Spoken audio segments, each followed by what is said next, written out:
evening, everyone. It is 6:30, and I will call the July 21st Planning Board meeting to order. And where's my stuff? And, okay, so I will read the roll. And we have John, present. Rebecca? I'm here. Phil? Present. Neil? Present. Mike Ahern? Here by Zoom. So I'm just going to ask you the official question here. Is it not reasonably practical for you to participate in person? Yeah, I've got a bad case of tonsillitis and I'm on antibiotics. Well, sorry to hear that, and thank you. That allows him to be a voting member. Yes, okay. That's why. Say that part again? That allows you to be a voting member. Okay.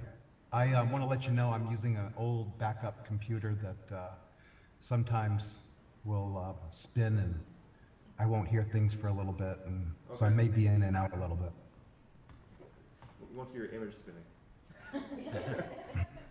All right. Mark Sturgeon is excused. Susan? Yep. Alternates, Zach is not present. Mike Bouchard is excused. Peter Julia is Excused. He's excused as well. Okay. And Guy is also excused. Okay. All right. So next up, we have the review of minutes from our July 7th meeting. So if you've all had a chance to look at those, are there any changes or questions about those minutes?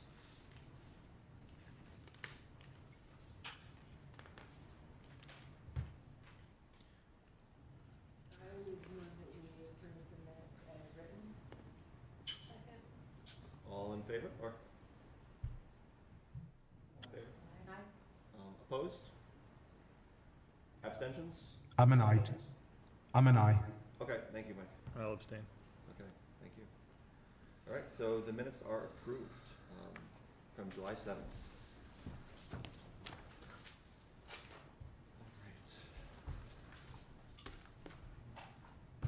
All right. Are there public comments not related to business on the agenda? Our in-person audience is looking rather small. Is there anyone on Zoom? There's 3 Plymouth Town Halls and Mike Ahern. I guess not. Okay. The walls could talk. Communications received by the board. So are there communications received? Yes. We did on July 11th get an email update from Mountain Village Charter School. They are to be giving us roughly quarterly updates. So they do have a, and I'm sorry I did not make copies of all of this, but they do have a new kind of conceptual sketch of the site. I could pass this around. And, you know, it's only conceptual still as I interpret it. They did note, they wrote just to me, they did say that their board of directors has voted to accept this, and an architect is now working on producing schematics for estimating construction costs. They have site prep and concrete estimates in, and preparing for the presentation to the bank and for funding from USDA. So we'll address this a little bit down on the agenda here, other updates in terms of their timeline. I think I have that on the table there. Yep. So they still aren't ready to begin construction is my interpretation of all of that. So because of financing, I guess, and they still, the site plan that they show doesn't show well that I saw or septic. You know, the detention pond, we don't know if that's sized properly. It's a little different. I mean, it's sort of the same conceptual area for building and parking, but how big the building is, where they site it, you know, then ultimately even if they use temporary classrooms, they would need water, septic, and the parking area would have to be developed, so, you know, I don't know how many children there are, there's a lot of details I feel like are still missing, but the board did accept the application a couple of years ago and approved it, so, you know, with the idea that they come back with more information, so. Question will be, is this satisfactory when we get to this fall, when they had their 1-year extension, so. Thank you. But they've been good about reporting, so. Okay, speaking of reporting, are there reports from committees? I can offer a CIP committee report, even though I haven't really had much involvement since the last meeting. We have not met, but I'm assured that June and Joseph have continued to meet, and they've met with Guy and Bear. In the airport, we went out. In the airport. So we're making progress. It sounds like the majority, also, June is continuing to work on June and Guy are continuing to work on putting numbers to the road condition assessment report, and we're hoping to include some of those projects, which my thinking is that we have a lot of variability in other requests we have, and we may be able to kind of propose level funding by doing more road work some years and less road work some other years, but that's kind of the stage we're in terms of moving forward with the plan. But I think we're on track to have a presentable plan to present to the select board and budget committee. Okay, thank you. Yes, Neil? I recently attended Conservation Commission meeting, and the Conservation Commission has placed a high priority on having a sidewalk constructed from Burger King to the intersection of Tenny Mountain Highway with Riverside Landing. And they also have expressed an interest in collaborating with the town to contract for a grant writer for that project. And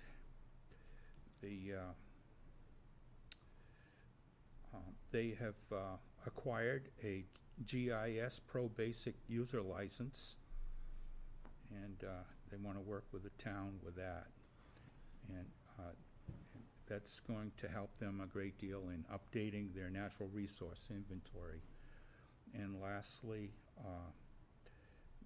they have voted to become the host of the Invasive Plant Action Committee for the town. Okay. They're very active. Mm-hmm. Good. Thank you. Can I ask a quick clarification question? So, about extending the sidewalk. So that would be a connection to Riverside Landing, which would probably be a really welcome connection in many ways. So that would involve not just a sidewalk, but presumably a new crosswalk and crossing lights and kind of redoing of the intersection as well. Yes. When I was on the North Country Council, regional planning agency, we expressed an interest in having crossing at the Tenny Mountain Highway. Mm-hmm. And the state owns the highway, and they said that, well, we don't have this sidewalk, so they won't do it until we have a sidewalk. Okay. And, you know, we feel it's very important because pedestrian traffic is increasing. I've tried to cross that one as a pedestrian. Dangerous, very dangerous. We don't want to see anybody die. There is like no safe time to cross. No, and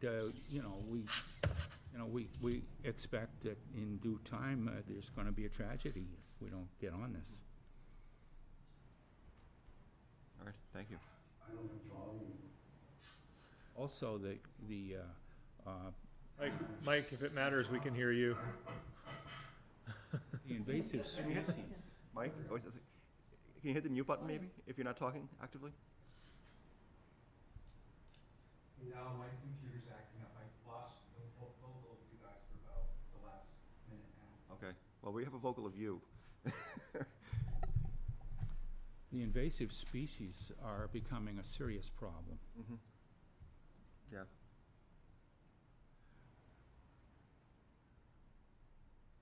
Are there particular areas of town where invasives are of concern? I mean, it seems like Japanese knotweed is everywhere that the highway department mows because of their And then some. practicing. In the woods now too. Yeah.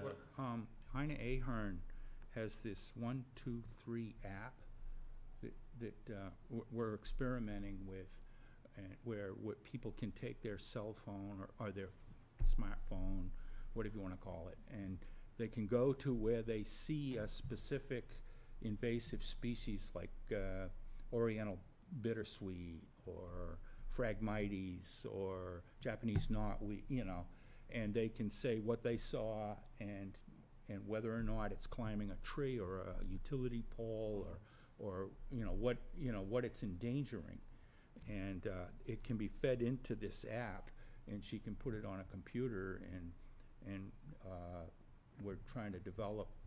We're kind of at the experimental stage right now, and as soon as we get it going, we're going to make it public.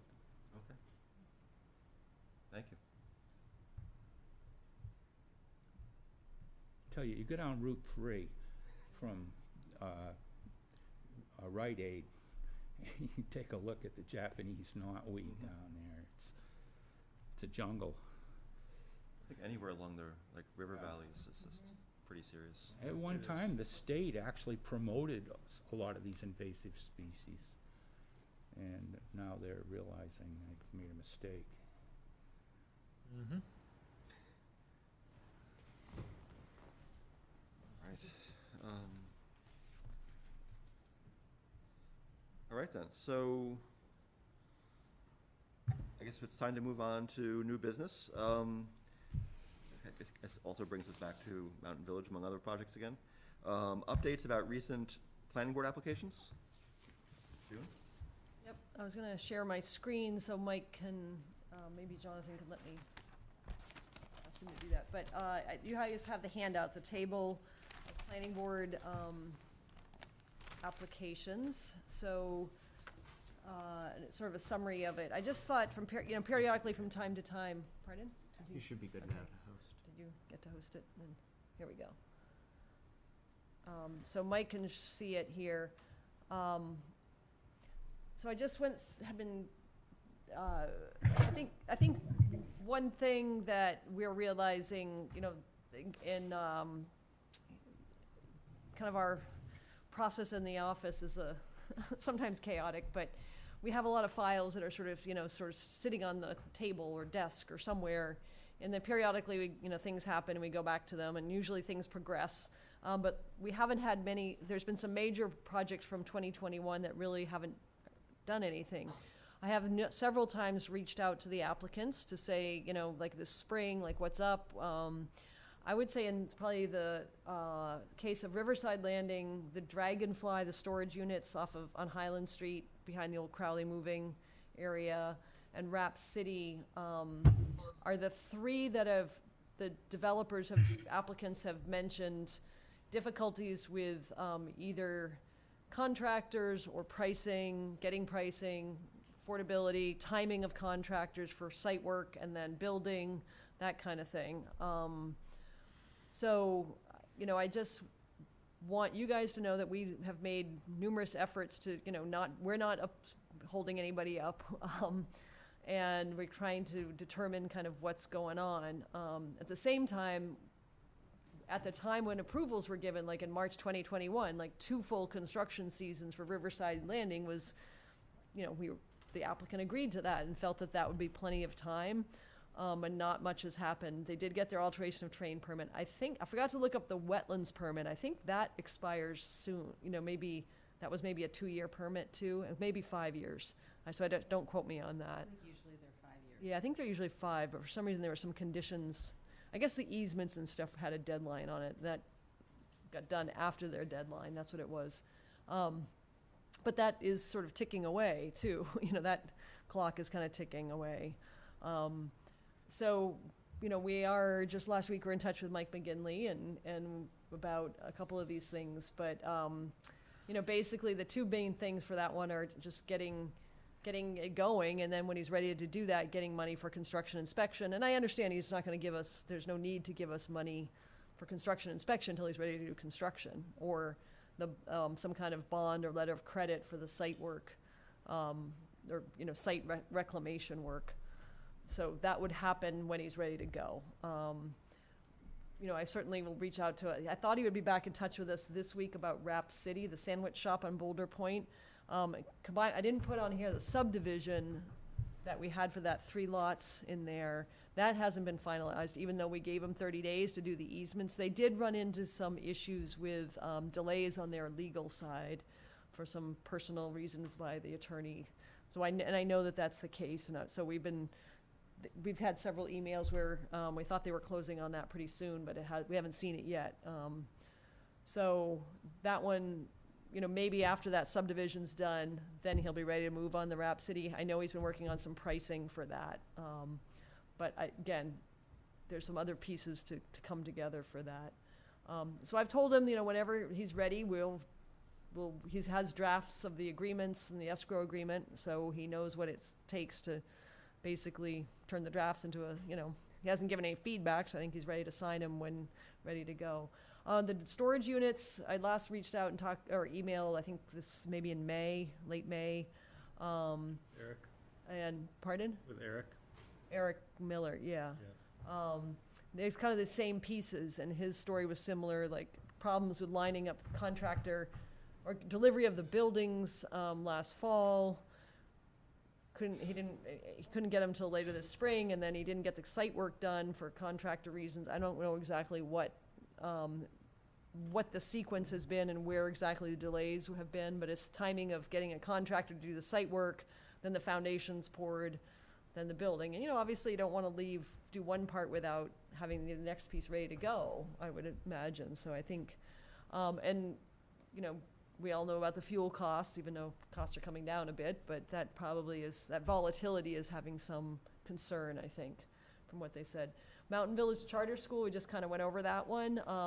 But again, I'm looking at that conditional approval expiration dates of December for those first 3, October for the charter school.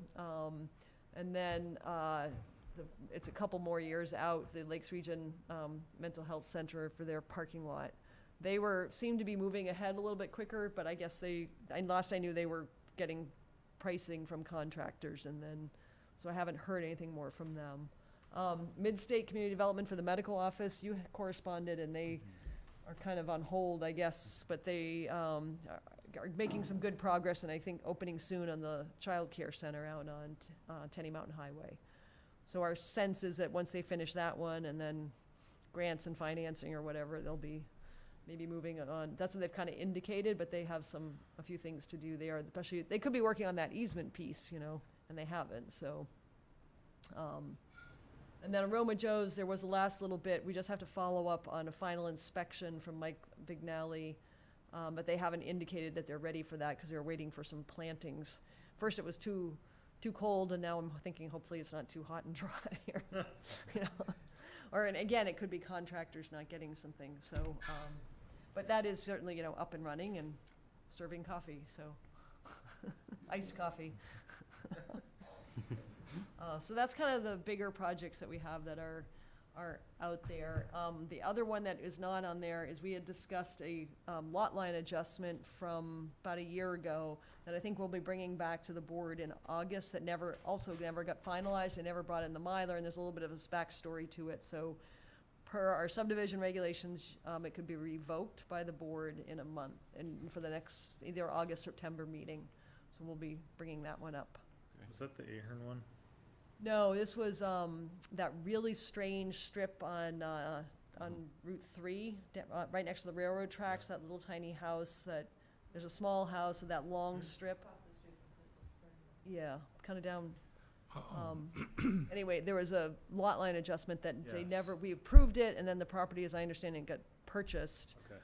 And so the client was the seller, Never signed it. And we never got the Mylar, never made it to the registry, but it's good practice to have something in our files that says the board revokes it. However, there is, in that case, because it's administrative, we don't have to do abutter notices, so, Okay. yeah. We used to call that the Crystal Springs condominiums. There you go. That Is was a it local worth, thing. But we can discuss that at, I you mean, know. would it be worth reaching out to the current owner and letting them know that the previous? I'd owner- reached, in this case, I reached out to the surveyor who was the Yeah. applicant's agent, and then they had this issue, well, their client was the seller. Yes. So there's final steps that they have, so if they weren't, that was my last correspondence, is that they were gonna reach out to the seller, possibly the buyer, but I want them to do it, it's, Right. they're the agent. Yes. And they kinda had, well, they're not our client, so. So we'll check the deed and make sure it's not, didn't look like there was any, but there's no, we never got a plan to the registry, so they couldn't have subdivided it, hopefully. We have a bigger issue on our hands. I'm sure it's fine, it's just, but we should just revoke it, so that was another one, but we'll explain it again in a month or two. I think that property was for sale. Yeah, Sold, I think right? it's, well, a while ago it sold, yeah, this all kinda happened right after the lot line adjustment, and they never But finalized it. it was so. never finalized, so. Does that mean they have to come back in and reapply? If they wanted to, but the new buyer might not want to, so, I don't know. They could, maybe a new application at that point. There are always two parties to a lot line adjustment as well, because, I guess it was a subdivision, I think it was a subdivision, now I think about it, okay. or there's the same two parties, so, Oh. yeah. Now I think it was a subdivision, I believe, sorry, Yeah, I forget the details. yeah. I- Well, I had it out the other day, but, it's all there. It's just when, if you think out 10 years and somebody opens that file, it looks like there was a subdivision that was approved, and then where's the final plan? How come it didn't get to the registry? And there's just sort of a mystery in there if you Okay. don't, if you weren't, If we disapprove it, we'll have to remember the updates from Joseph's House Bill 1661 and do a finding of fact in case it's ever good appealed. point. Seriously, the land use Re- appeal board is going to be like challenging planning and zoning decisions. So This- we need to protect Yeah. ourselves by issuing findings of fact. Yep. Technically, does that require findings of fact if it's, If it's a decision, yeah, I mean, we granted to approve, but it never followed through, I would still think it would behoove us it to, couldn't hurt us. Well, the facts are that they never finished their, right. Yeah. they never And met the that's simply all we conditions, they need to never say brought in the is that- Mylar, and the Mylar never got to the registry, Yeah. and per the regulations, they have 12 months to do it. On so. these dates, we held hearings, on this date it was approved, the conditions of approval included these items. Items 1, 2 were done, item 3 was not completed, and we are revoking the approval based on the fact that, So the applicant Not gonna was hurt. not the current that? owner? I'm just thinking, we Oh, need yeah. to cover ourselves, Yeah, I in agree. case, like, if the applicant, Yeah. if the seller were to go back to the land use appeal board and say they approved it, they Mhm. never filed it, the land use appeal board may find in That's a their good case, point. if we're not clear about that. I think all of our decisions have to be rigorous in that way.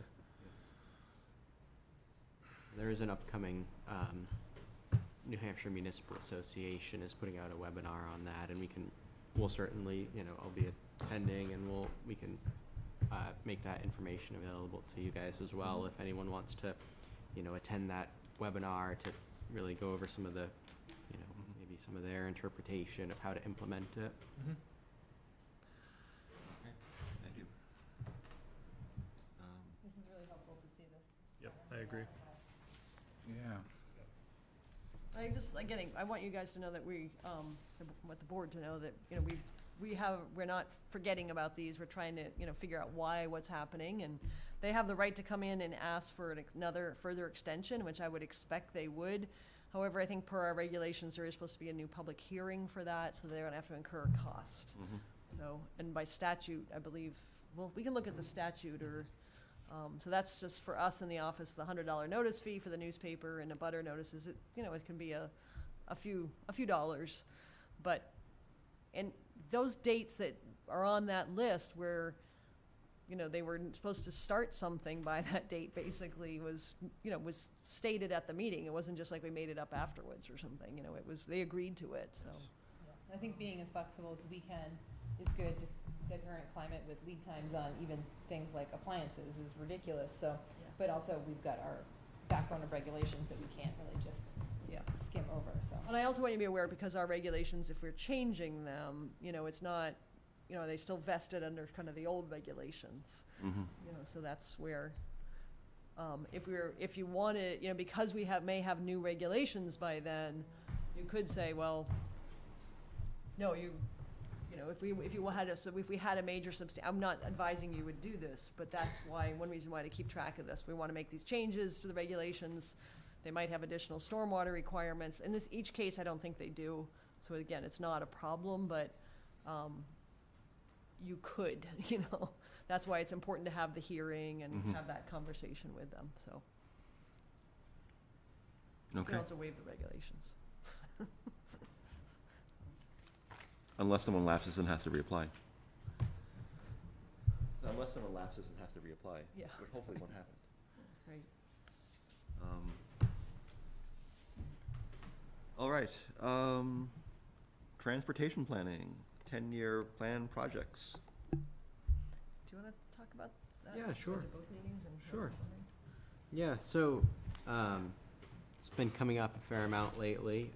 So it is the time of the 10-year plan cycle where they're soliciting new applications to get on the very end of the 2025 through 2034 DOT 10-year plan.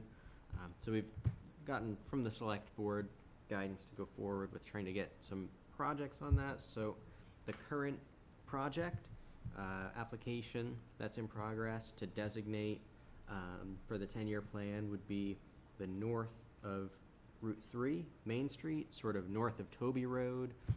There's some alignment, site distance issues in the Armory area. Also extending sidewalks depending on funding availability, sidewalks to Foster Street, possibly to Fairgrounds Road. Certainly, something that's been a priority for a long time. Even back in 2003, there was a 10-year plan application for a similar project. So, we feel like it's a good project. We're working on it. We hope that the Lakes Region Planning would see it as a regional priority. There's also been a couple of corridor plan meetings that they've held. This is to put together their regional transportation plan and also sort of sub-corridor plans for different major corridors through the region, pulling together, the towns affected by the different corridors. So we were present at the Route 3 and the Route 25 corridor meetings, sort of a visioning high-level session there. But I think we were able to give them some good suggestions, hopefully some good feedback that they can incorporate some of, Plymouth's concerns into those corridor plans. As far as Route 3 and Route 25, very different corridors, very different communities on them, but, a lot of the same concerns, talking about potential, drivers of demand along the corridors, also goals for the region. So, sort of outlining, safety. It's a big one that came up in the meeting. Safety is probably going to be designated as a major goal for both of the corridors, I would imagine, but a lot of things within that ranges from traffic flow, pedestrian safety, to intersection alignment issues, shoulder width, focusing on sort of the communities, the livability of the communities that fall along the corridors, especially along Route 3. Economic development emerged as sort of a regional goal as well. It's a high economic and employment activity corridor, so there's a lot of interest in having that as a goal for the corridor. But we made sure to make Plymouth's proposed projects, put those on the radar of the plan. So I think that's all good. And I think by the end of the year, the target is for the TAC to be able to review and possibly approve these corridor plans. But At this point, they're still gathering input from the communities, and it's a ways off before we see a draft, but they've stated that their goal is to get it before the TAC by the end of the year. So we can certainly make that available to everyone if they want to at that time prior to then, if a draft is distributed. Ask one question? So the idea of sidewalks going north on Route 3, and I can see that being beneficial to a lot of people. I can especially see it being beneficial to the university, who's been using that parking lot over there. And have they been brought in as a partner in this discussion, or I'm just kind of curious about that, because that's probably who will be using it more than anybody else. Yeah, we have, we have spoken to both some of the business owners there and the university. So Steve Temperino has written a letter of support for the grant application there for both the alignment and the sidewalk portion. I mean, it's all one grant application, but very supportive of it, really sees the need for, as you say, the safety of the people It's a going in and railroad out. track. Why do they need a sidewalk? Yeah, and there's a lot of business activity. There's now 3 hotels along that corridor, bring a lot of, tourists into the region, going back and forth to Main Street. There's no pedestrian bridge over the Baker, though, is there? There is a wooden there? sidewalk cantilevered off the side of the green there really? metal bridge. Yep. Okay. It may need some attention, it may Yeah. not, but But it doesn't go to a sidewalk. Exactly. it yeah. just sort of, You Currently, have to Yeah. walk in the road. yeah.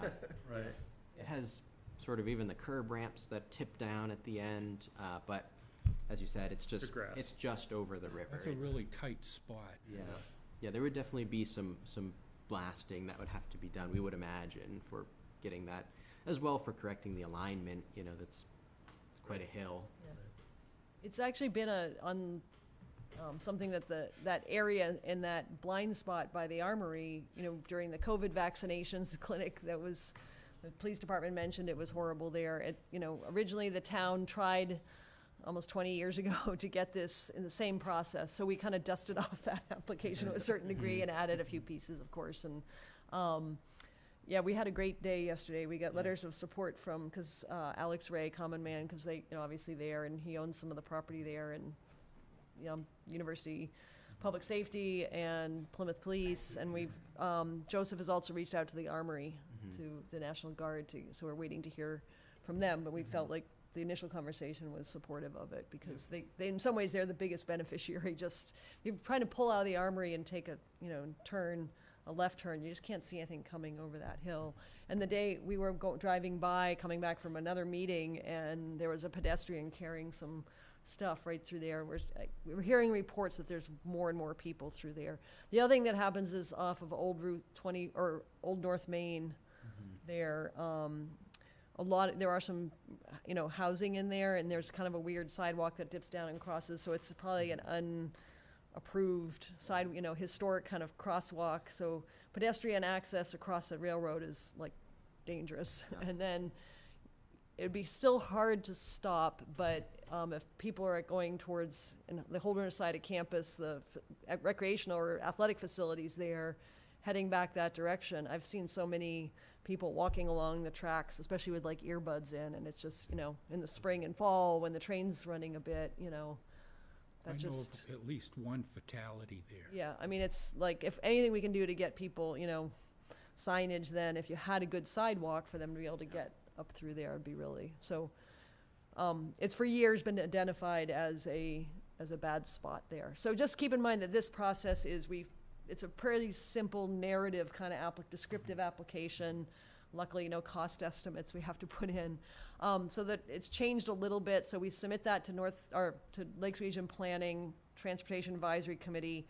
They're collecting them from the whole region, and then they rank and they will, with some of the ones that they feel are the best candidates, they might work with an engineering firm to help us with some cost estimating if we are chosen for the top 3 or 5 or something. But they are looking to probably advance only 2 applications for the region into the state's 10-year plan.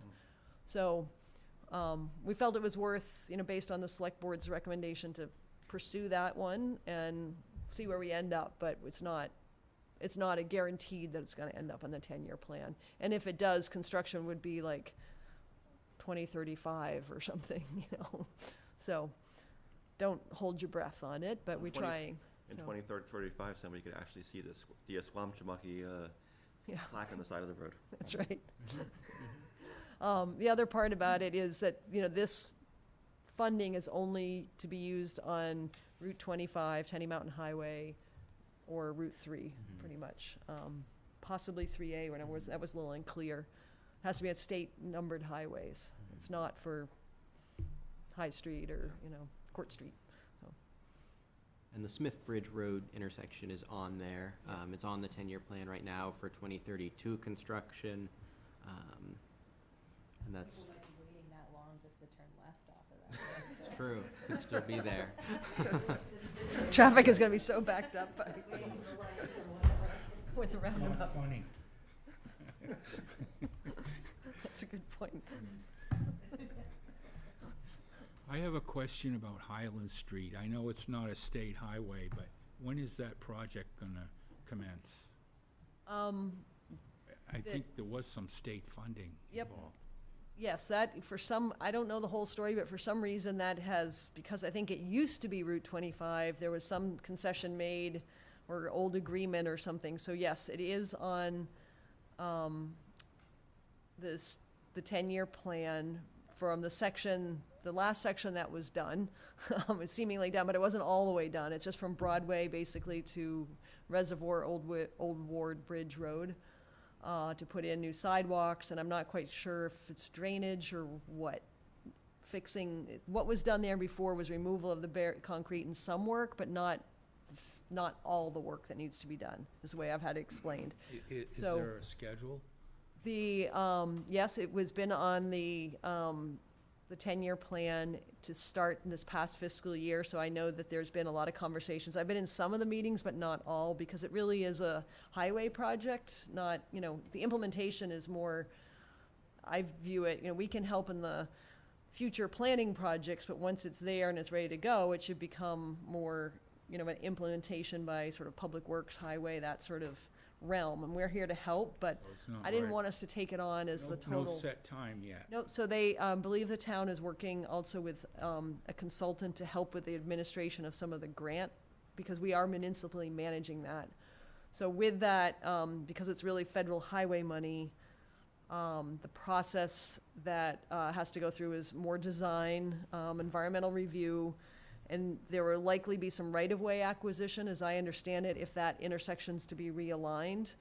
And so, but you have to do preliminary design, environmental review to consider all the alternatives, pick the preferred alternative, and then do the right-of-way, because you can't know where the right-of-way is going until you know exactly the alternative you're using, and then construction. So it's probably about a 2-year process to go through those design permitting phases before construction would happen. Okay. So we're in 2022, my guess is 2024 or 5-ish. And that's for the intersection of Old Ward Bridge Reservoir. Correct, yep. Yeah, that's a high-volume offset intersection. It is. So it's there, it's just, you know, it's one step, you have to go through step 1, step 2, step 56, 156. Maybe we'll live long enough. Yeah. Unless you're at Smith Bridge Road, then Smith Bridge you'll miss Road. all the construction anyway. I remember, I'm really old, I remember when the road went right down behind where the parking lot is for the trucks on Tenny Mountain Highway, where it used to be the Granite Place. And the bridge is still there. Yeah, And it's, it lines right up with Roby's house. I mean, yeah, kind of behind, yeah, I know what you mean, huh. Yeah, that, I mean, Yeah. they didn't have that intersection before. Yeah. When they built Tenny Mountain Highway, they created that 90-degree turn. Yep. Maybe move it back. Yeah.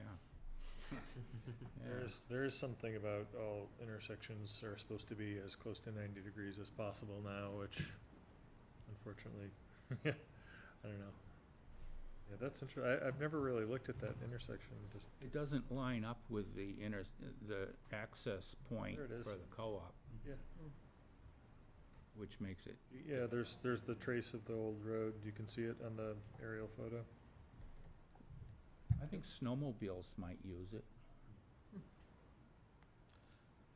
All right. Should we move on to site plan regulations? So, June and Joseph have put a lot of work in and made a bunch of revisions throughout the regulations, and especially to the design guidelines towards the end. Is there anything you want to say to kind of introduce us before we start talking? No? All right then. Well, hopefully you've all had a chance to look at these, and I think I made even more copious notes than last time. We'll be here till 11. No. You might be here till. Does anybody have any thoughts? I don't mind reconvening, but I would suggest we move our meeting to the bar down the road. If we're gonna be here till 11.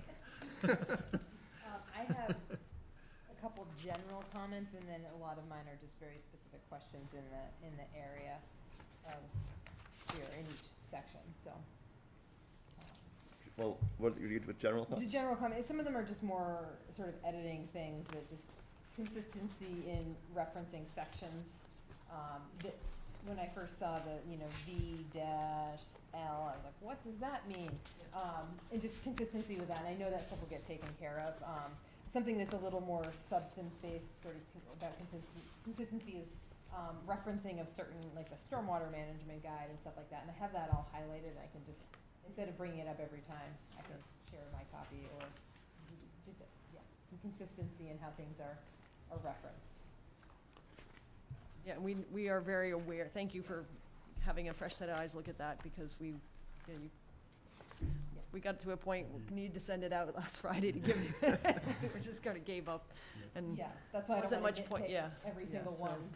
But we if tried, you- I think in yeah. your email, Joseph said, don't read it for that, too closely for that yet. I'm always I happy know to you be are. at that level. I knew- Speaking of reading very closely, I was noticing the 0.01% of the lot area on page 2. Maybe my math is off here, but the equivalent of 1,000 square feet for 0.01% of the lot area, I estimated, is that 10 million square feet 10 million square feet? for a whole building? Or what?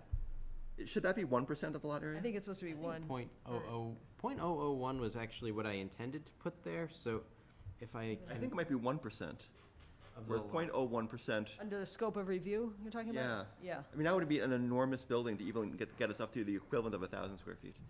right. We're talking like, Well, we're talking about What's the lot area. percentage of the lot area. is that 1% though? So if 1% of the lot area would be, then, what, on a, so 43. 100,000 square foot building, 1% would be 1,000 square feet. Can we just make a note Wow. to check the math? Yeah. 0.01% would be 4 square feet out of an acre. It would be 435, right? No, 1% would be 435. I think 1% is square what feet you're out of looking an at. Out of an acre. Yeah, Not But 0.01. 0.01 is 4.35 square feet out of an acre. yeah, it's not one, it's, Yeah. So you're um, gonna change it now? yeah, we can, but the difference, I just want to point out, it's, If there was a smaller, 0.01% would always be the Right. smaller, and everything would go for site plan review. but it's 1,000 square feet of, Change. change to the Yes. footprint of the building, or 1%, 1% of the lot, yes. Which is different. which Of the is lot different. area, okay, yeah. Yeah, So if That's- it's- that if- just if keep it's that in- in mind, So yeah. if we change it to 1% and it's a 1 acre lot, then it's a 400 square foot. 430 square foot, So which, it- that's so not very big, The actually. the only so, time, Yeah, yeah, I mean, a 2.5 acre lot Would be the, 800, would yeah. be the changeover point where 1,000 square feet is bigger than 1%. So, Having the reference of the percentage, because that will cover the smaller lots. Yeah, is there a percentage, is there another, is there a percentage? I think that was kind of our, we wanted to offer up a percentage. Is there a particular, like, for an acre lot, you'd like to see 400 square foot building I don't get think site that's plan bad. review? I mean, right now it's 100 square feet, right? 100 or Right. 200? I think it's 100, right? Enlargement of Yeah. 100, Yeah, just a flat 100. which on a tenth of an acre lot would, that would That's be a 1%, shed. right? Yeah, that's the issue we ran into out on the old fairgrounds with the electric co-op's Yeah. Yes, building. it is. Yeah, basically a shed, but still over 100 square feet. I don't know, I just saw that percentage and it kind of struck Yeah. a chord as being off perhaps. Yeah. And maybe we just need to look at it closer, I don't know. Yeah. Well, I think it's good to talk about what would be a good percentage, Sure. for sure.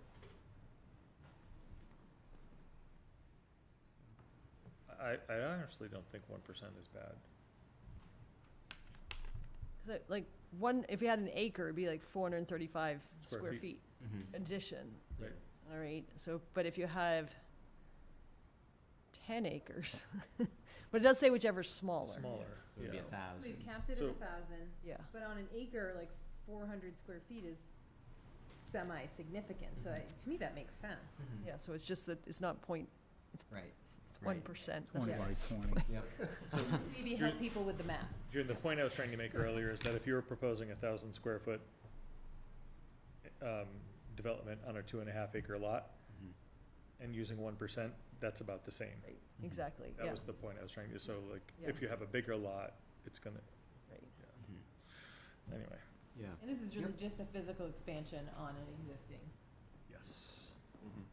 So Um, any of the Main Street businesses or Are we going through this page by page? I don't know, I just saw that when it was on the second page, so it just. So good 1%, catch, you think yeah. 1%'s good?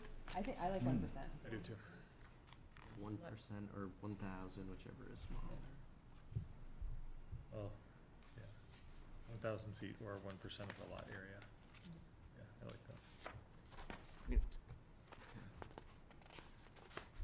So if we're going page by page, which makes sense, but at first I'm gonna go back to page 1. Oh, boy. In the purpose statement, on number E, letter E, maximize the preservation of existing topography, vegetation, wetlands, which is good. Natural habitat, do we wanna add something about just natural resources in general and not just habitat? Yes, that's a good one, including wetlands? Natural resources, including wetlands, would be perfect. Well, wetlands is explicitly listed before natural habitat. Yeah, wetlands is, So if we say topography, vegetation, wetland, or sorry, natural resources, including wetlands and natural habitat. Okay with that? I mean, it's somewhat vague, I guess. I mean, it's okay in this first page of purpose. It's a statement We- of purpose. yeah, okay. We also have L on the second page, which is possible, could maybe be With merged natural together. resources, or- yeah. I'm okay with the redundancy. Or we could leave it as it is and. Yeah, I don't have strong feelings I don't either. one way or the other. I would like natural resources to be both in there in E and in Okay. L, if nobody else has I- strong feelings otherwise. Nope. This is a result of the court case we were involved in several years ago, so. Okay. Better to over-specify than under-specify. We were town council recommended that we make sure we include language about specifically wetlands, which was in there, and natural resources, so. Okay. Well, that was in the subdivision regs, but it holds true for this as well. Can I ask a question about G on page 3? Does that represent the updated directives from the recent things that have passed in terms of the 65 days running out and the select board's role? Does that represent the recent updates, or is that Because some of that's changed, right, with the recent? Yeah, It should be. Is that the updated version, or that? 5G? Yeah, Yeah, 5G and H should be up to date. that is Now, up to date now? My Okay. question is, and I only referenced the minutes from, which summarize what you said 2 weeks ago. The select board shall certify, or the select board can certify the plat is approved? My read of my recollection of the ordinance is that the select board shall certify that it's approved. I don't know that they have the option to deny it, but that's one that I can definitely clarify. Unless, yeah. Sorry, I have another comment on page 2. Go, we're back to. So in the scope of review, so what's triggering a site plan, I didn't see mention of sort of changes in traffic and daily traffic patterns or anything like that, and I just put a question mark there. Is that something that, if there's an anticipated change in, or the change in use is gonna trigger different traffic? I just wanted to bring that up as a point of discussion. I don't necessarily think it has to, but is that something that should trigger a site plan review? Or will we not have enough information about that regardless? So, Could be considered under 6. That's what I would Like say, quantitative That's what I was or wondering, yeah. qualitative requirements of the regulations. Right. Or Yeah. we can specify maybe under 3. I'm okay with it under I mean, 6 6, seems yeah. like a kind of a catch-all to get all the things that were missing in the other that ones.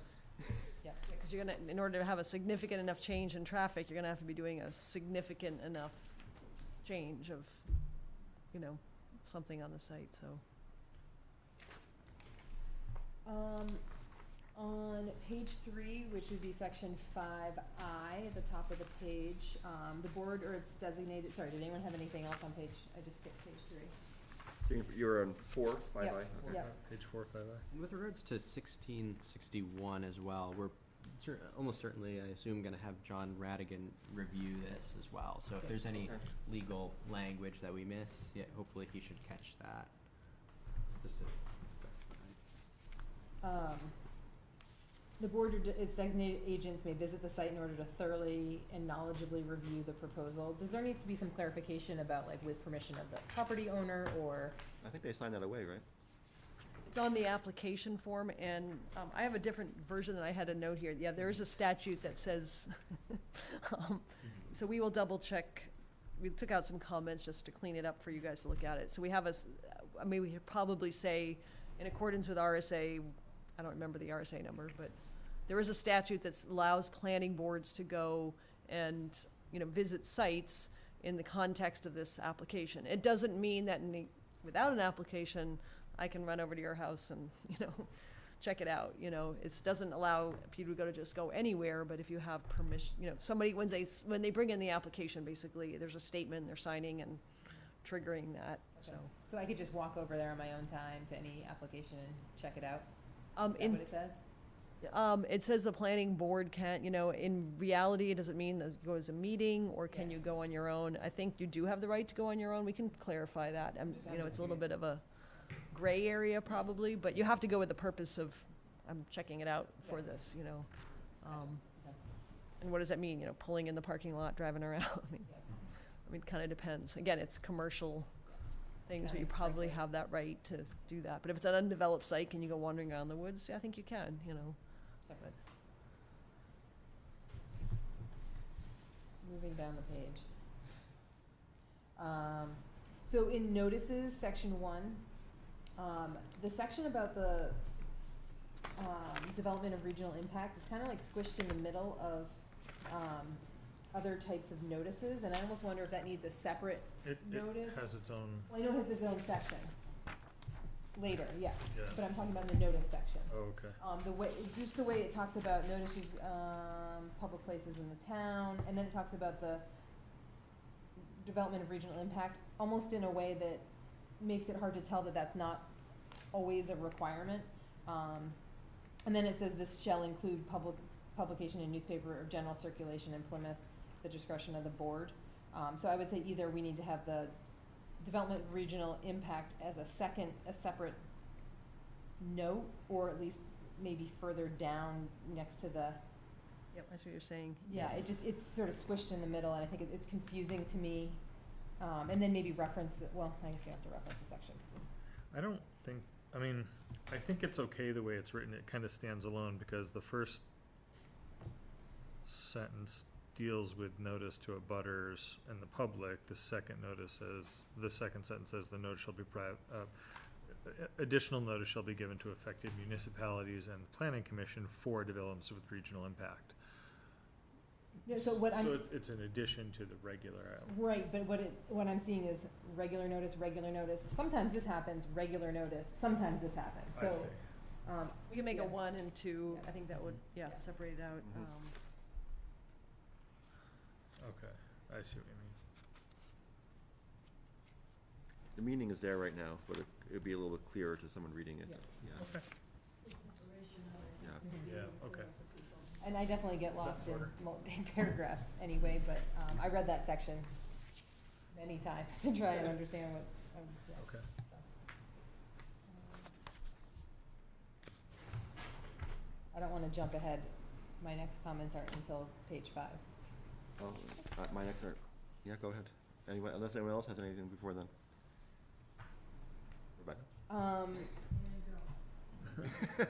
Sorry. You said read this carefully. Is there a RSA that should be referenced with the development having regional impact? 3650. Oh, no, here it is, never mind, I see it. I see it, Previous. I see it now. 3655. Yep, 3657. Oh, All right, never mind, I see it, sorry. I wrote that comment first. actually, the we should previous make that page first. cites 3655, I wonder if that's the notice. and one of them is 36. And there is some 5657. specificity, I can't even say that. But, so we're pretty specific in what is triggering a development having regional impact, and then we say if it does have regional impact, then go reference this RSA. If we wanna keep it slim, that's fine, but I'm just not sure if it makes sense to have it. I'm almost thinking more for board members than for applicants. I don't know. I think we took out some text and some, I don't remember if that was one spot where we did. Yeah, I think that was one where we had maybe specified and we moved to citing the statute and saying, you know, look here to see if it applies. If it does apply, dig into the statute, but I don't think there's a right or wrong answer, you know, whatever the board thinks would be The, better. the numbers are right, 3655 and 57, sorry. Oh, okay. They're good. We can double check that, Yeah. to give it some clarity and double check it against the notice requirement, so we'll just cross-reference that. Maybe it's 55 like is, pages and pages of notice but I feel like it's pretty straightforward. All right, that's all I've got until, I've got pages without notes. Right. I already mentioned, I think, the, Mhm. earlier, the Mhm. compliance section, the reorganizing part of that. Yeah, yep. I don't Um, know if anyone else has comments on that, but I think that's I mean, it's. Yeah, we actually were gonna take a pause at this point. We wanted to kind of review that compliance part, because it's a little Oh, okay. confusing. Mhm. We are gonna reorganize it probably. We talked today about it, just Mhm. cutting back on some of, it's a little wordy in places.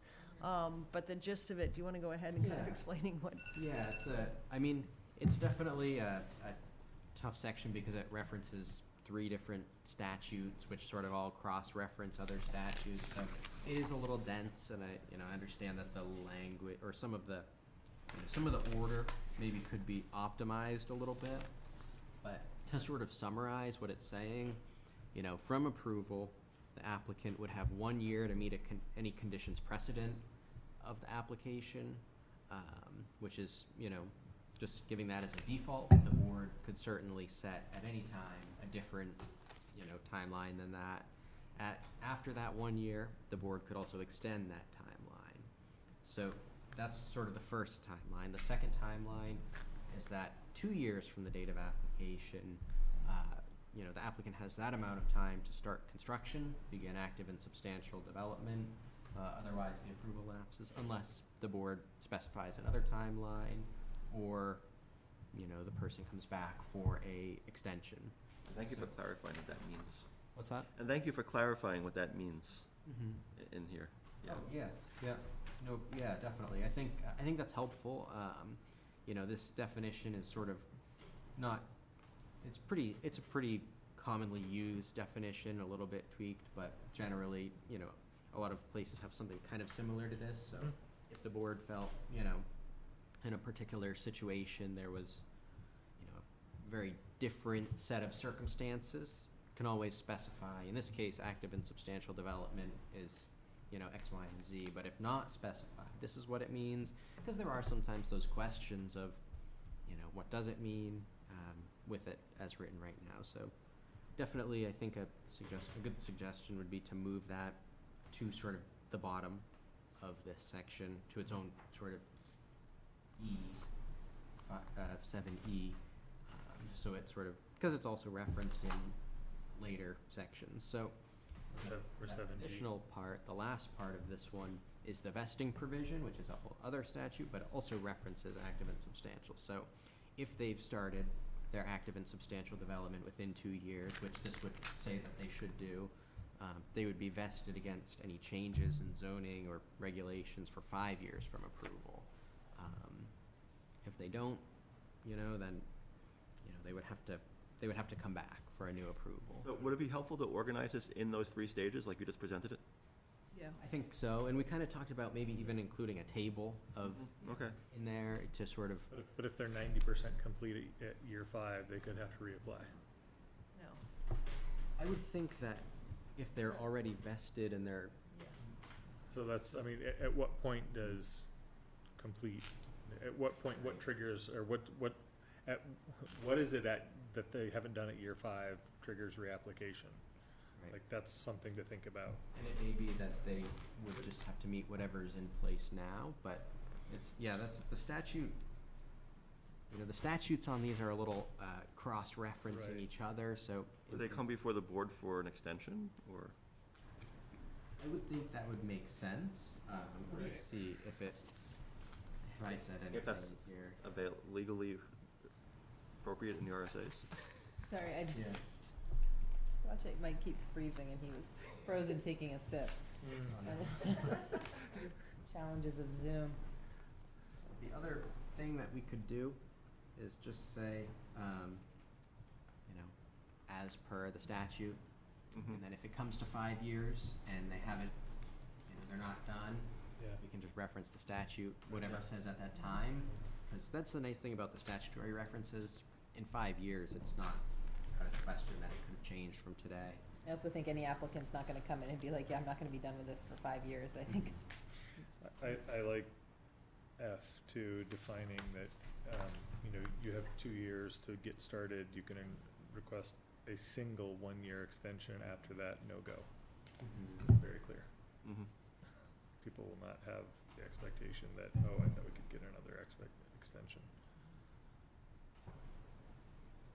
That's great. So it's a little hard to read this thinking, but I believe as long as they've made, you know, sort of met that threshold of active and substantial, which is trying to define it there, unless the board defines it in another manner, depending on the project. Oh, You know, if you get out, as long as you kind of get certain things in place, you know, when year 1, then as long as by year 2 you get started, even if you get well into it, you know, you could be 6, 7 years out. At the same time, as long as we have, this kind of also ties into sort of holding a bond or letter of credit. We have had some, it's worse for a subdivision when, you know, 8 years later, the road's not really completed and the bond ran out, and nobody bothered to, you know.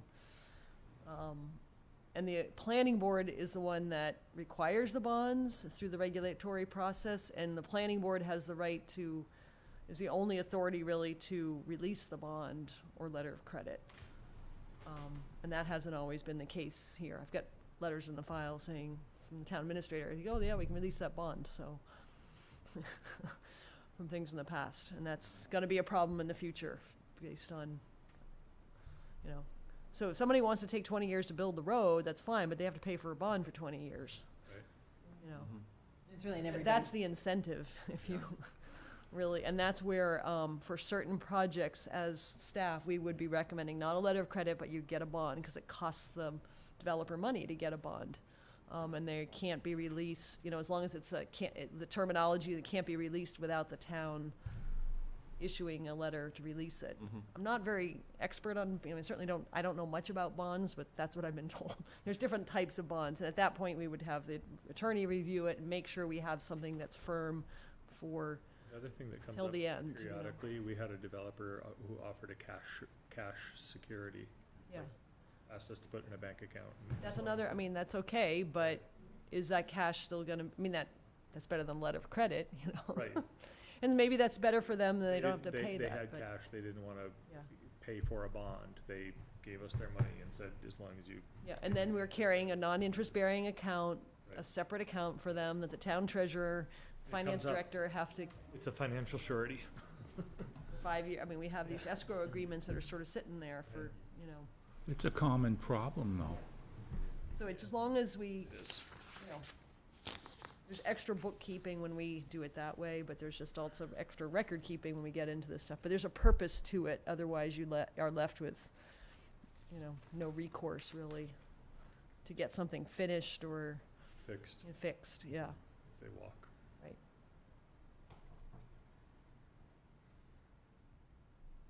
All right.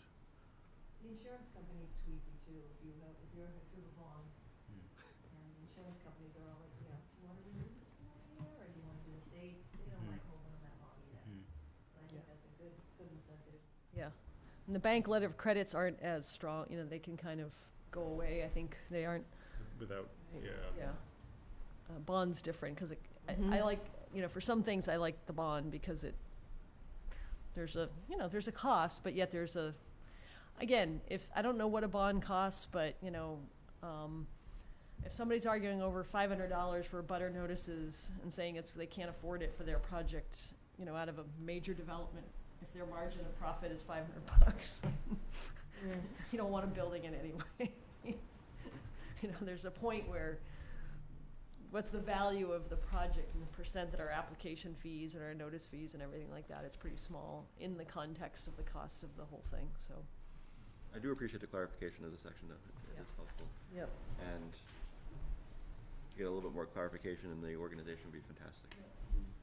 We'll work on tidying up Yeah. the language, maybe making it a little bit, more, breaking out some of those bigger paragraphs, but So I have a question. content's there. I have a question about number 9, the town engineer. The first sentence, the town engineer, or in the absence of a town engineer, a registered engineer hired by the planning board. I was just thinking to myself, the town engineer, or in the absence of a town engineer, or in specialized cases. I can imagine in some cases the town engineer just might say, that's not me. And we might want to hire someone, it could come up. Or maybe that's under the auspices of the engineer anyway, as like a subcontract or something, I don't know. But it's a small thing, but Yep, we can change that, it's a little wordy too.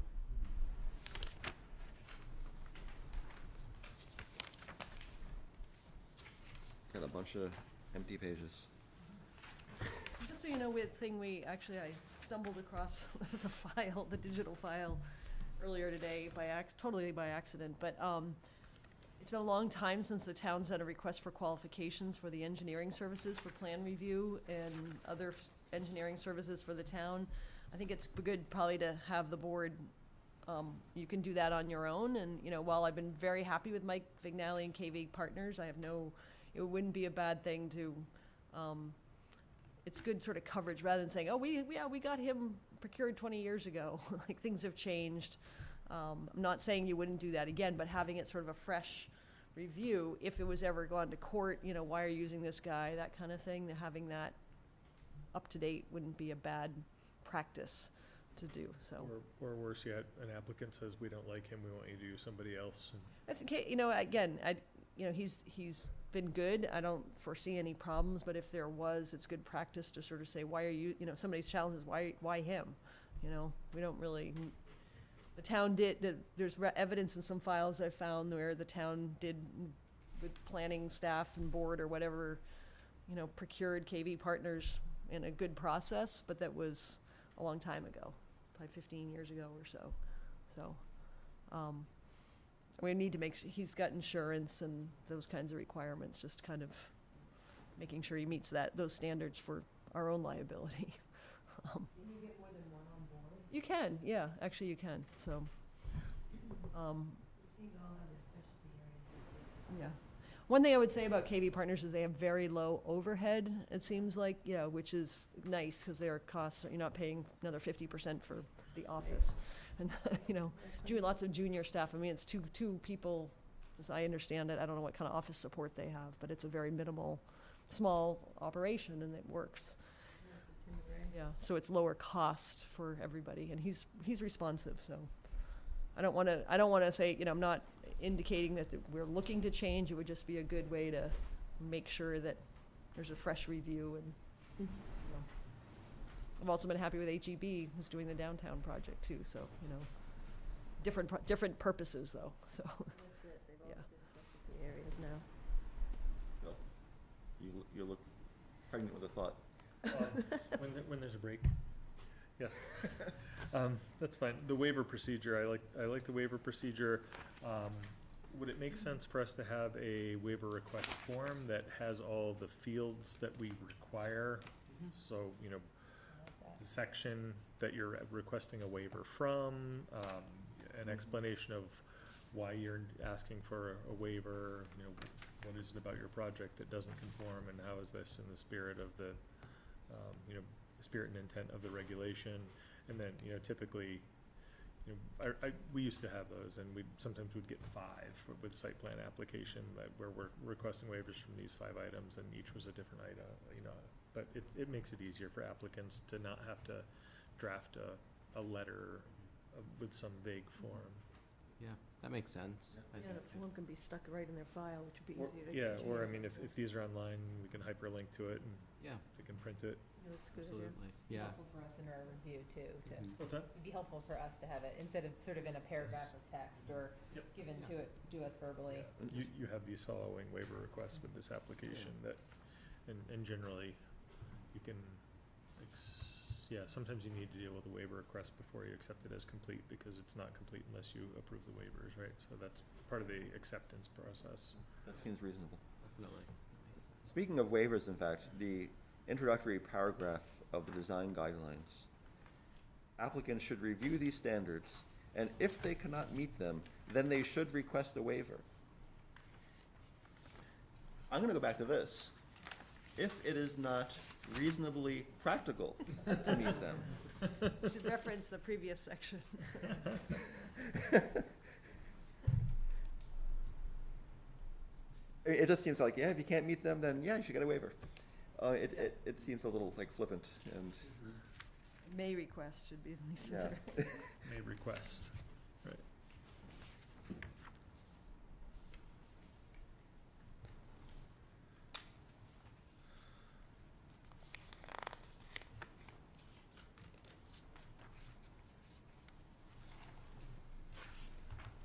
Put all those things in there to see how closely you're reading it. So.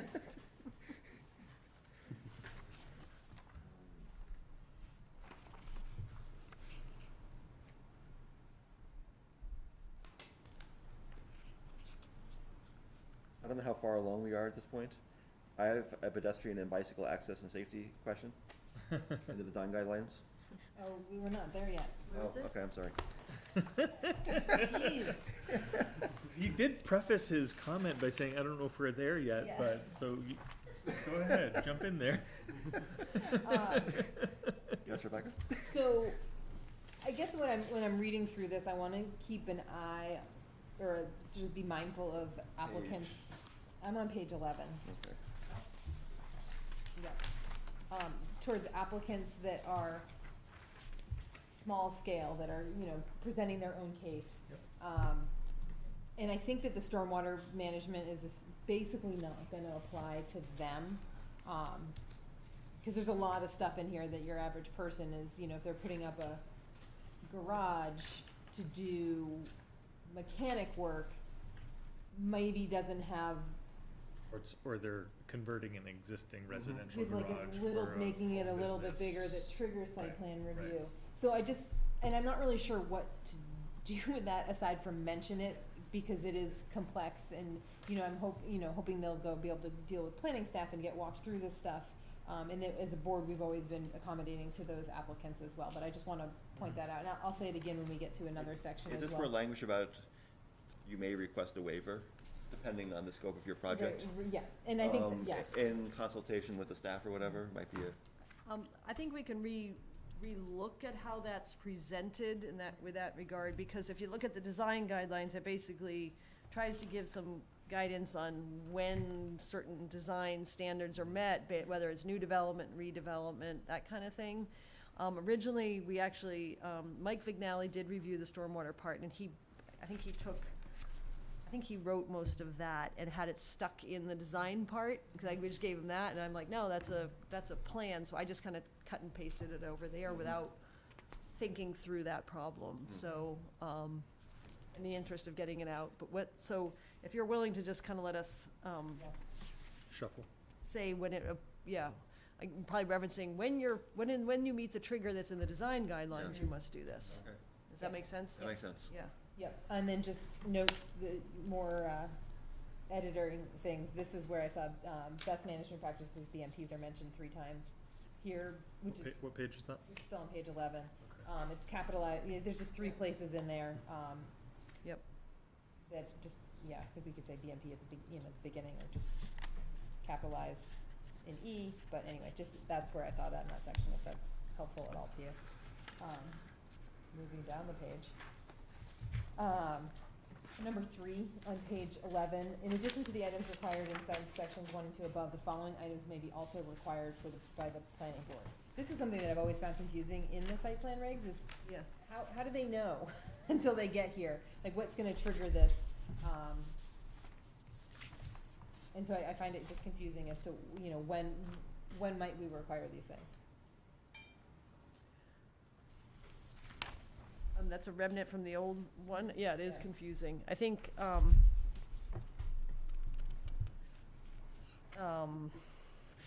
What page you on? 11 and 12. You know, 11 and 12? part of the sort of pre-application review consultation kind of thing comes, that's sort of the part of the purpose of it. Do I need to do this or not? To me, having it there kind of helps applicants to sort of Be aware. and There if might they be, choose to not come in, sometimes they'll provide it anyway, Yep. depending on the scale of the development.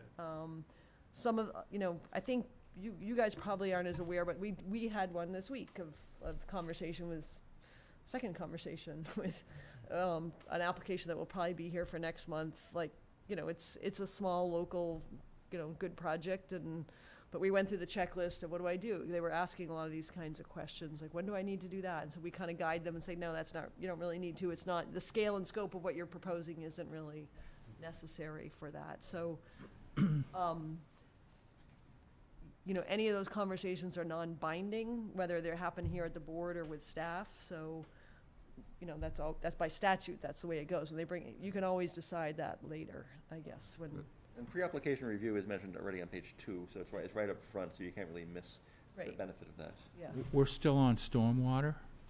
11 and 12, page 11 and 12, so it's Yeah. additional submission requirements Top of that page could be Or required. page 12. The EPA requires a SWIP for any project that's 1 acre or larger, or part of any development that's 1 acre or larger. So Stormwater it doesn't protection have to be a plan. 1 acre lot, it could be part of a development. I think 1 acre also triggers alteration of terrain. Well, you gotta have so many feet, Yeah. Yeah, I think it's 50,000 square feet okay, of impact. all right. That explanation, June, for this section. Roughly an is- acre. Is helpful. Yeah. And I think if we do have that, sorry, I'm totally switching You're gears good. here. Go ahead. Sorry. That matrix we've talked about too, if we have that stuff on there, then we'll at least be giving a thought towards whether or not we need to see these things on there, so that's good. And I think it makes, also, for as you review, if you've had a first hearing, it still lets you request at that point, based on abutter concerns or something like that, if it comes out in a public hearing that there's a real need for a traffic impact analysis, you could determine that based on the hearing too, and request that. I think it's not necessarily a bad thing either.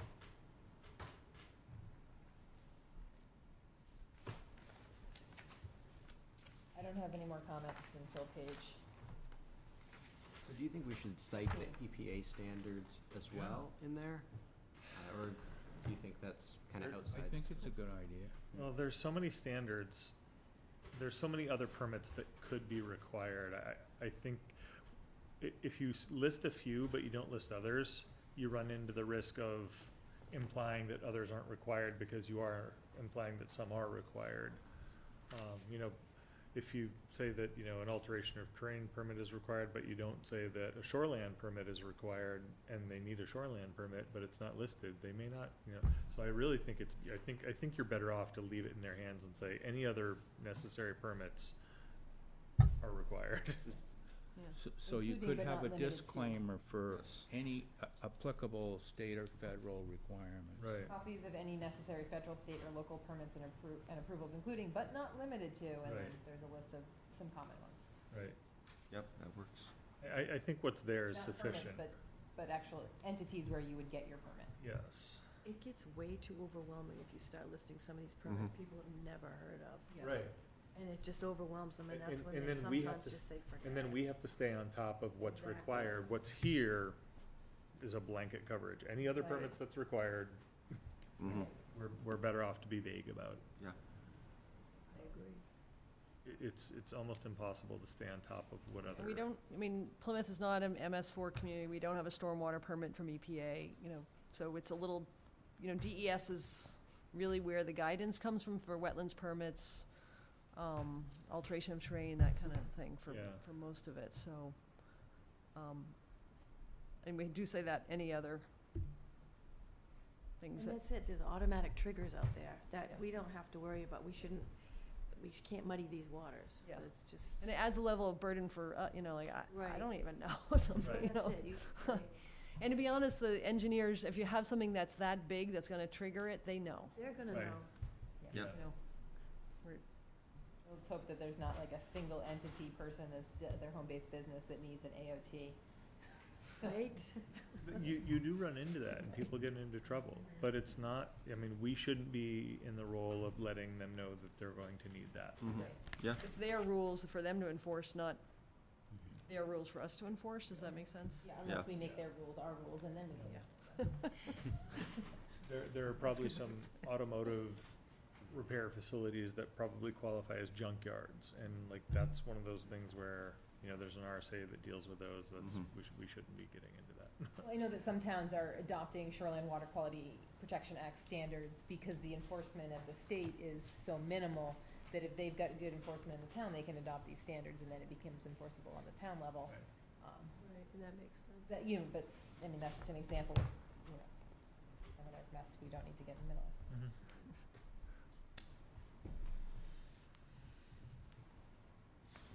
Trying to remember, we do, I think the Baker and the Penny are both jurisdictional for shoreline, aren't they? What's that? Do you remember, I think the Baker and the Penny are both shoreline jurisdictional. Yeah, Is Loon Lake, do you know? yeah, Okay, Okay.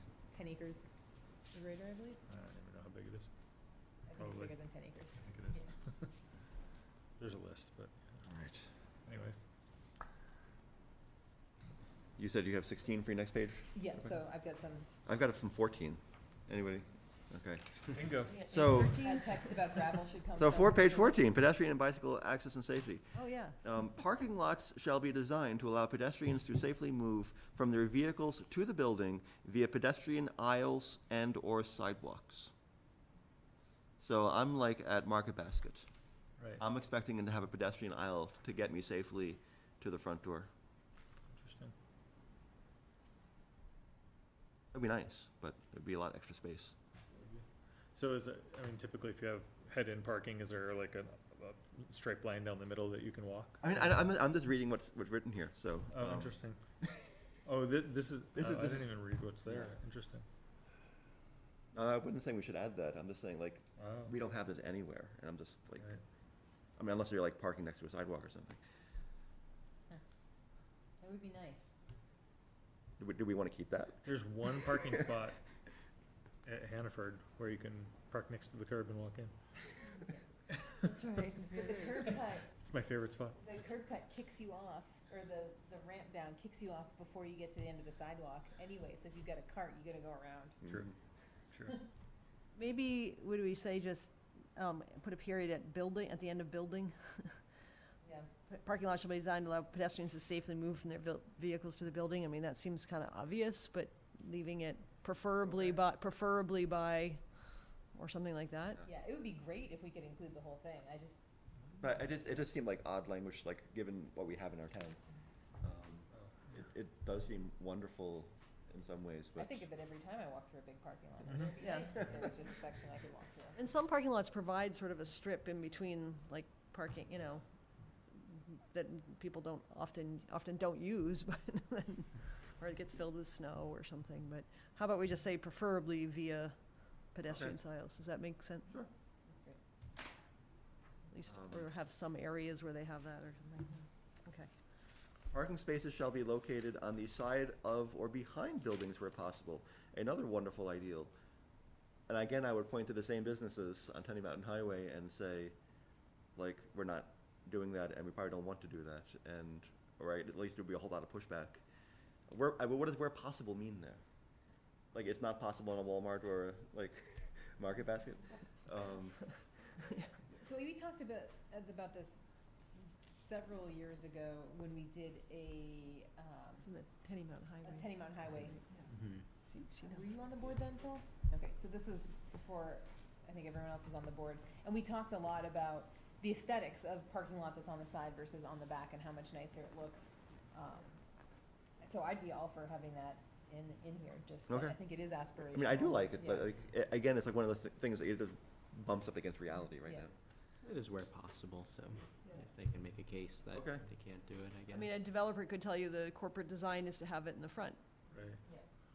Yeah. and you can either agree with that or say, well, Plymouth's design is to have it, I do think something. Sometimes it's a concession of like bringing a piece of the building forward to make it. Mhm. it does look nice. I think it depends on the type of building and type of business. Like, if you look at the, what is the newer auto parts store? O'Reilly's? O'Reilly, yeah, I mean, they have parking in the front and the side, and the front's always full because that's where the door is. Mhm. And I'm not sure that it would look any nicer if it was just parking on the side with grass in front and you had to walk to a sidewalk. I I'm mean, not sure. to be honest, like, have Yeah. you ever driven behind Market Basket? Yeah, Yeah. yeah. Yeah, I mean, if you actually go, their whole design and circulate, I mean, if you did put parking in the back, then the loading would have to be in the front, probably. Right, right. So, there's a, Yeah. there may be a, So there's the where possible part. yeah, so there are things that they would have to explain to you. I guess the point is it puts the burden on them to say, Yeah. we want it this way because, rather than you just accepting it, just think- because No, everybody else does it I that agreed way. with this. I asked a question Yeah. just to clarify if this is Yeah. really what we want, because it often doesn't happen. Yeah. I think it's And- more important to have something like that on Main Street. Well, where- Exactly, yeah, where- or different, than right. Tenny Mountain Highway. I think Tenny Mountain Which is Highway. why we're talking about the setbacks and stuff on Main. Yeah. Right, Yeah. yeah. Like if Rite Aid was up on the front, right on the street with parking more on the sides, even if they had the drive up in the back or something, Yeah. Yeah. that doesn't require the big trucks that, it would look different. It'd be more Main Street. Think about Meredith Village Savings Bank, or, Meredith Yeah. Village. Like, that's a good example of Exactly. the store is on the sidewalk, but there's parking behind. And they've got an entrance for the, Yeah. And they have two entrances. That's a good example. Exactly, yeah. But it takes, I mean, that's in a zone, Main Street, where there are other buildings on the sidewalk and there's space behind it. There's it's kind of a sweet spot where there aren't many buildings in Yeah. town that actually can do that. Now, I'm not sure, I mean, as much as I like that, I'm not sure it's really a design standard that's appropriate for Tenny Mountain Highway. I don't think so either. That's my thought, I say we just leave it, and then if they have a good reason not to, then. Yeah. Even the co-op office building, like, if you look at that, like, next to, like, there is a small parking lot up front, but like all the employees park in the back, and like, it takes a lot of space. I mean, it does look nice to have lawn in front, but I'm not sure that many of the businesses on Tenny Mountain Highway could afford to give up that much real estate for lawn in front of a store. Well, I don't think we're necessarily saying they have to give up any real estate. It's just things are set up a little different. Yeah, right.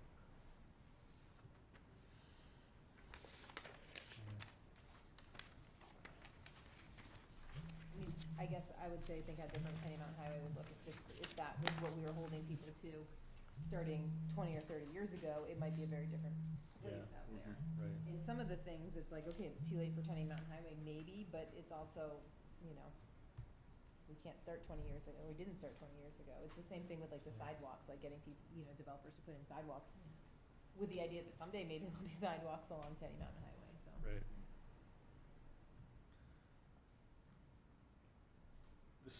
I'm really impressed so far, though. I would say, even though we're making a lot of comments, like, this is a great Great document comments. to These be are- able to work on. Yeah. Is there page 15?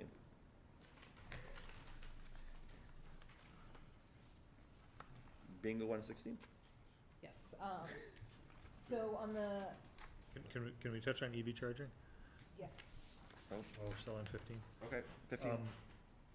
I like what's here. I think encourage is good. I think there are gonna be some businesses where it's going to suit their business model to put in chargers, and I think there are other businesses where it won't. And I think it's gonna depend on the average length of the visit for the store. So, you know, places like restaurants and hotels that are trying to get people to stay might put in level 2 chargers, like the one they have at the Common Man, which, you know, might take 6 hours to charge, but you're gonna be there a while. But there's already good progress. There's a lot of planning happening right now to put in high voltage DC charging around the state. So that the DOT has federal money. I think there's $17 million they're going to spend within the next 5 years to put in high voltage DC charging every 50 miles along major corridors.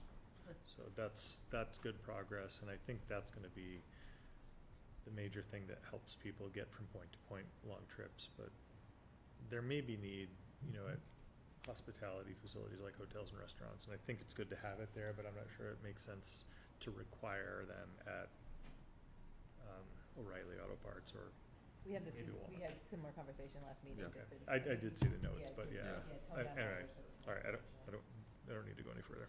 Could always, you know, suggest them at least putting in the conduit Yeah. if they're redoing the parking lot, you Right. know, they don't have to, but then in the future, they could, And Expand. conduit in a box is perfect. Yeah, that's all you need. Can I go back to page 14? Sorry, I didn't. We're going see that. backwards. I know, sorry. Under roads and traffic, the very last one, it says add text about gravel should come from clean pits. Yeah, that was a placeholder, and I had a comment there that I think, I haven't looked into that yet. Oh, We that talked was the about it comment last about meeting. Yeah, invasive species? yep. Okay. I don't, 'Cause that's a huge deal. I mean, the invasive species is such a problem. Everybody's trying to work on it. I just don't know how you enforce it. I don't know how you manage it. I don't know. There's too many variables with So that's why that. there's a should instead of a Yeah. shall. And really. We'd like you to, but really, you know. It's just such, I mean, somebody could be hauling something and not know went it. to another pit and whatever they just hauled had a root in it, and it couldn't even have come from the one he's taking. So it's just too hard to enforce and maintain. Mhm. I just don't know Like the bottom of your boat. exactly, and I Yep. just think that this whole thing with the invasive species comes into play with this, and I don't know how you manage that. I think that's a tough one, that's why it's still a ... Right. I think it might be good to just put a statement that says, you know, something that says, you know, to the extent possible, gravel should be, you know, moved and located from and moved in a way that help minimize the spread of invasive species, or Or something use like that. on-site Something that at least material. puts people aware that we're thinking about it and that they should too. I guess that's, you know, when it really gets to construction, are we gonna be able to enforce it? You know, it's hard, but at least there's, and also maybe there'll be some new technology at some point in the future, who knows, you know? Right. At least it's there, and that was just a mention of it, so, I think adding, making sure, I mean, this is just a placeholder, but making sure it's like to prevent the spread of invasive species. and Yeah. that's part Acid of the- radiation. so we can, that part still needs some work, but yeah, it was, Thanks for going back. it's not gonna be a shall, it's kind of a, please do. Yeah, no, Please, we I can- understand, yeah. I get it. I mean, it's just, it's an awful problem. And who do you hold responsible? Yeah. That's the other thing, how do you? Well, yeah, and gravel is just one vector of, I mean, every time the wind blows it in our Exactly. neighborhood, it's like Norway maple Everywhere. seeds everywhere. Oh, God. birds, I mean, I it's worry just- about like driving down the highway and running my windshield wipers, I'm like, I'm spreading invasive species all over the Exactly. place, you know? It's you. Yeah, and I'm someone who's like built my career on removing invasive species, so, You can't turn that Norway maple into firewood? oh, we How- do, how every many time of they them? come down, they're not actually that great at burning, but. No, I know, I know. Speaking of invasive species, if we're ready to go back to 16, in the third bullet point down, there's reference to invasive species on the New Hampshire list of invasive species. I think just making sure we got the prohibited species. I can't remember exactly what it's called, but it's like the prohibited species list from New Department of Agriculture or something like that. So just making sure we're referencing the list. And then the bullet point below that, I read this last time and I spent a little more time thinking. I'm just curious about the no more than 10% of the trees shall be of the same species, no more 20% of the same genus, and no more than 30% of the same family. And that's for bigger sites, and I get that. I'm just curious where those numbers come from, and what's the. I think I have the gist of the idea behind that, but.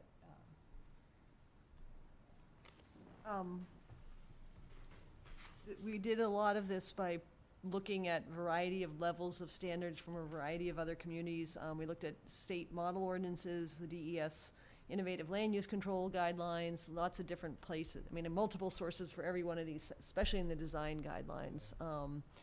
So I can't remember exactly where that part, but I know that there's a lot of communities that have some level of sort of standard like that. I didn't make it as strong as some were, but that is up.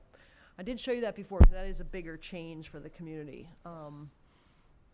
I do think that there's some benefit of having variety of species in a good landscape plan, and Agreed. I done agree, by a yeah. professional landscaper is going to include that rather than just arborvitae, you know. or, That's one I didn't actually think about, but yeah, okay. you know. No, I'm So I just think- curious, because it, it's, Yeah. yeah. It's, Or the nature cartoons, as they've been called, of bark mulch and some bushes, you know, like the. And Blue, these are They're funny. these are our regulations, so see, we could make an exception if somebody wants to have a little patch of like 9 of these trees over here for some particular reason, and then one different tree over here, and it makes sense in that context, and we say, fine, go ahead. Except Yeah, but our waiver- native species aren't that waiver? many, you know what I mean? You wouldn't put 9, I mean, if you're trying to keep within native, you'd have just kind of a few anyway. I mean, what really, I'm saying like, you No. might put up like But a, if you had, ornamentals or something, like, yeah. like Yeah, clump birches and stuff are kind of almost ornamental for their trees. Yeah. And you might put a few of them in a similar area, and then there goes your percentages, and Right. then, Right. yeah, but it might work. yeah, if you've got 12 trees, you can't have 6 of, you can't have 2 of anything, or you can't have 3 of anything. well, it's only when there's more than 10 trees. Right. You might want to have a hemlock hedge or arbor vitae. Yeah, You know, that's all the same species. but these are our regulations, so if we see an exception to be Right. made, then. The only thing I would note in there is the last bullet under landscaping, a maintenance plan and surety, because we have a lot of times when, you know, you plant it in and then plow up snow over it and they're all gone, or, you know, Yeah. the next year. Typically, you ask for some kind of, you know, bond or surety that 3 years out, they're all still growing and working, because it's hard in our climate, and drought and heavy rains and snow and ice and road salt, and can do a number on them. So that's a different kind of post-construction Have we asking seen no for some. mulch volcanoes? Hate mulch volcanoes. Mulch What is a volcano. mulch? Commercial When they retail. pile up mulch, Yeah. mulch around a tree and it looks like a volcano with a tree coming out of the middle. Part of the nature Mulch cartoon. is supposed to be flat. It actually it actually kills the roots In when you fact, pile up it mulch says together. over here, no more than 3 inches of mulch. Bing. Somewhere No on mulch here. volcanoes. Nature cartoons. Thank you. Commercial retail facilities tend to load heavy on salt. Yeah. Yeah, they do. I have a question, I don't know if it's 14 or 15, but I don't see any mention about solar arrays. Solar arrays are becoming more and more common. There's one mention of it in here, and it talks about how it does, freestanding solar array will trigger site plan review. Where? In the scope of review in the beginning, Way I back? think for a commercial, specifically for a commercial. commercial, because we can only, site plan review is So only, residential wouldn't, site plan review is only for multifamily residential or commercial developments by law, so And there are separate individual. regulations for solar as well, right, in the RSAs, or? does that We don't have include- any specific design guidelines here about the actual arrays, but then you could require buffering around and, you know, Mhm. all the other sort of site pedestrian safety, I don't know. Where does it, I don't really want to bring it up. There are towns that actually have regulations that protect residential sightlines Yeah, from, encumbrance by abutting properties. and that would be a zoning okay. Yeah. ordinance. Right, Mhm. If you want to bring that up as a zoning ordinance amendment. I don't. Hebron's just gone through that, Mm. and I can't remember how it, So they Yeah. did address it. they tried to. Yeah, I mean, I can't imagine it's, yeah, it's a hard thing to deal with, Yeah. because it does get into. And likewise, sometimes there's been, years ago, there was often regulations where you change setbacks and also sort of the aspect of the building to maximize solar gain. Yeah, yeah. And not shade your neighbor, that Right. kind of thing. So it goes both ways on that, kind of a, but it's a hard one, yeah. Yeah. Well, the town is, the Energy Commission is considering numerous sites in town for solar arrays. But the town would be exempt from these regulations. Yeah, If it's a commercial, I mean, a town government It's a purpose to it, municipal. yeah. I think it's great that But it you- goes you- through the site plan review process, because But I you, think, yeah, solar arrays can be really impactful. Yeah. yeah. yeah, drainage. Drainage, Yeah. site issues, Yep. yeah. Visibility, that, yeah.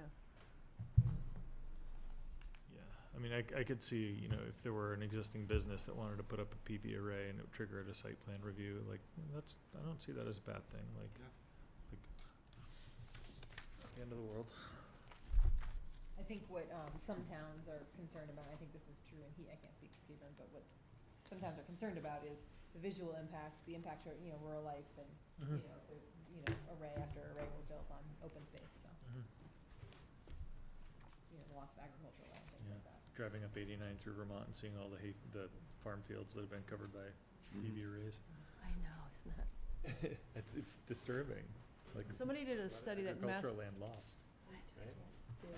In Massachusetts, one of the biggest drivers in the last number of years of loss of forest lands is cutting trees to put up solar arrays. So you're removing carbon storage to gain energy generation for Yeah. 25 to 30 years Right. because of the renewable power requirements, so. Mhm. Oh, yeah, that is crazy. Changing world. I've got a minor page 17 issue. I have, You got I anything to have- Major say? I page. have a major, that's not that major, but. Where are we? So my minor page 17 issue is 3B, facade articulation, last sentence. These features should be used every 40 feet on the facade of the building. No less, no more. Every 40 feet. Minimum of every 40? Yeah, at least every 40 feet probably, right?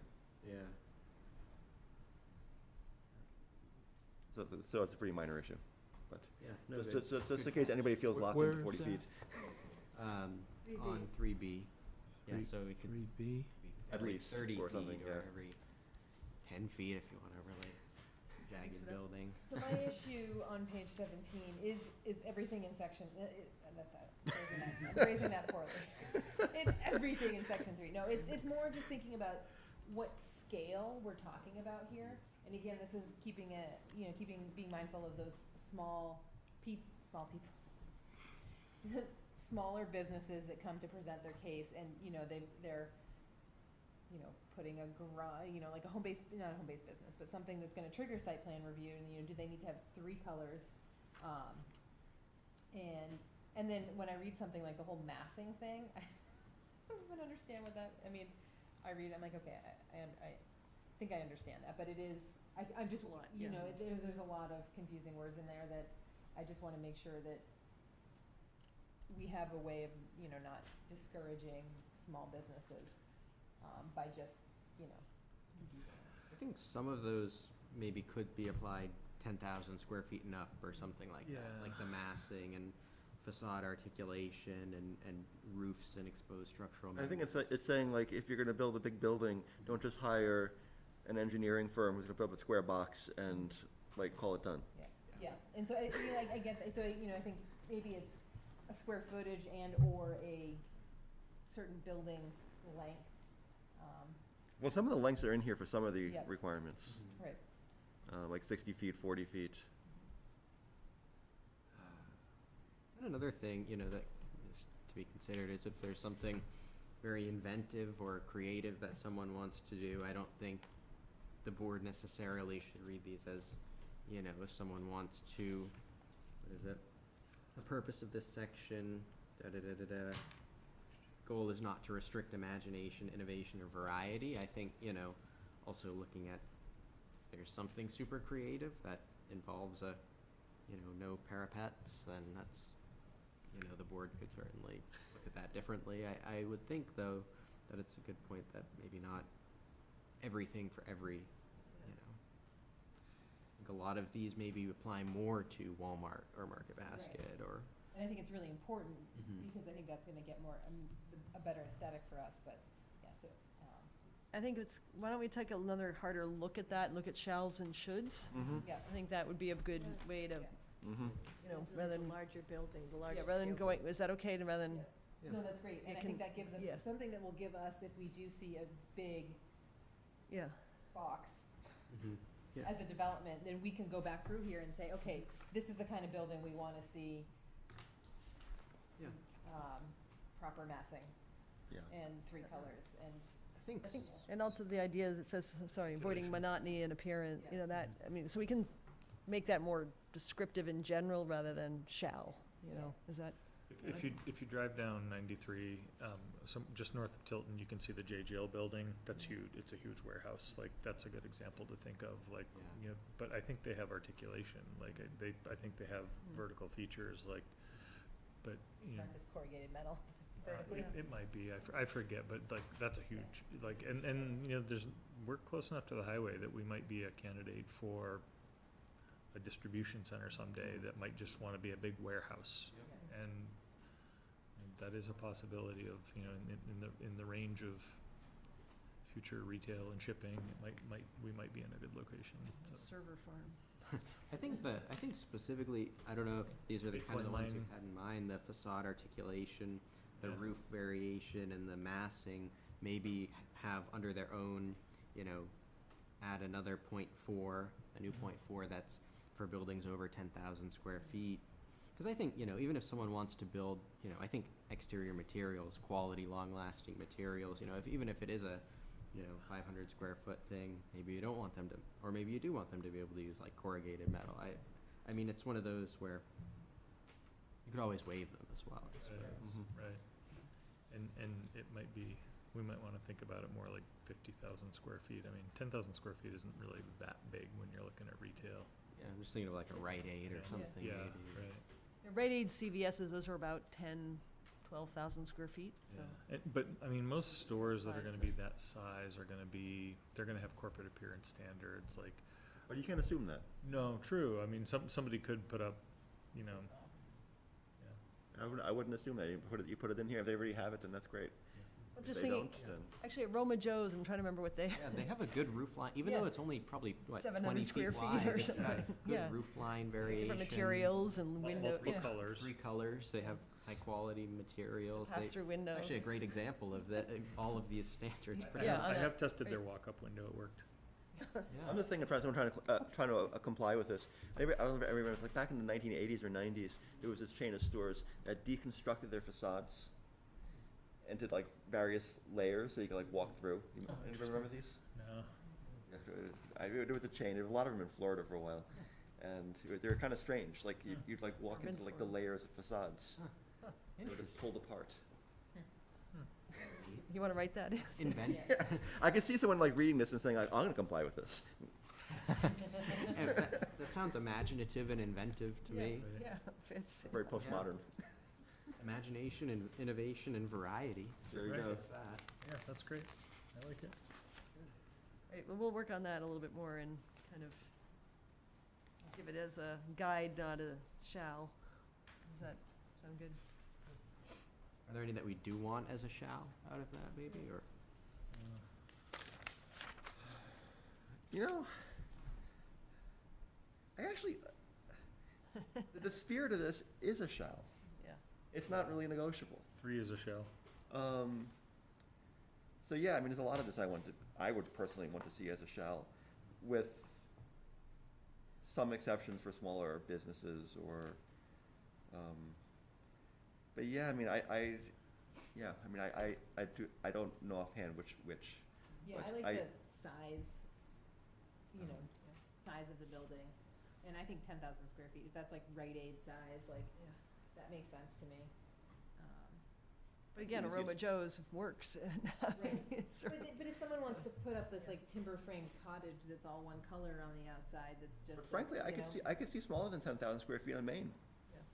So I guess I It would, would still like, you want this. Yeah. I would think we could work more with highlighting the very first couple sentences after number 3 before you get into A, B's, and C's, and Mm-hmm. where it says, it shall be coordinated with existing buildings, will be reviewed for providing variety and avoiding monotony, which is really what you're trying to gain from these, and then attention shall be given to these things. So the shall is there in the front, in the beginning, and then the sub-paragraphs of A, B, and C can be a little, that's what I was thinking. Oh, having yeah, that. so Yeah. you shall give attention to these Yeah. sorts of things, Right. like pick and choose, but you shall be giving attention to Right, these. yeah, so that's an important shall to keep without necessarily saying you must have every single one of these. Yeah, Does that make makes sense? Yeah. No? Okay.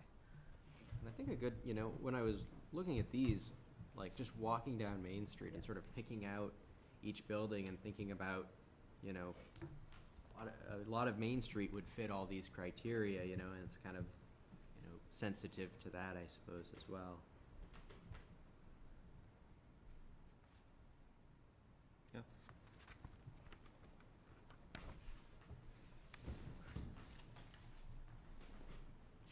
So on the next page, number 3, stream crossings for roads and driveways shall meet the following minimum standards or the New Hampshire stream crossing guidelines as amended.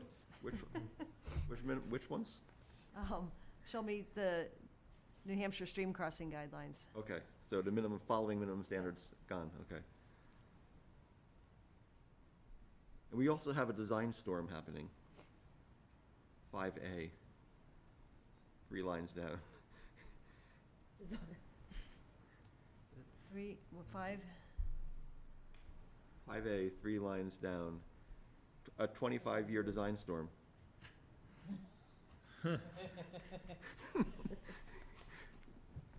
I want to know what this is, but like. The runoff for the 2-year, 10-year, 25-year design. Those are being storm. revised. I think it's actually, Is that right? I'm- If it is right, it's, I think it's a model, so it's the designed storm. Yeah, I think it's right. oh, Yeah. 25-year design storm. Yeah, so they, Sure. Yeah. Are these our words, or are these taken from somewhere? Because this is mostly, Right? a lot of this came from Mike, yeah. I just wonder if that could be reworded then, perhaps, to make that clearer. I just read design storm, I'm like, But I could see how it should be read differently. Yeah.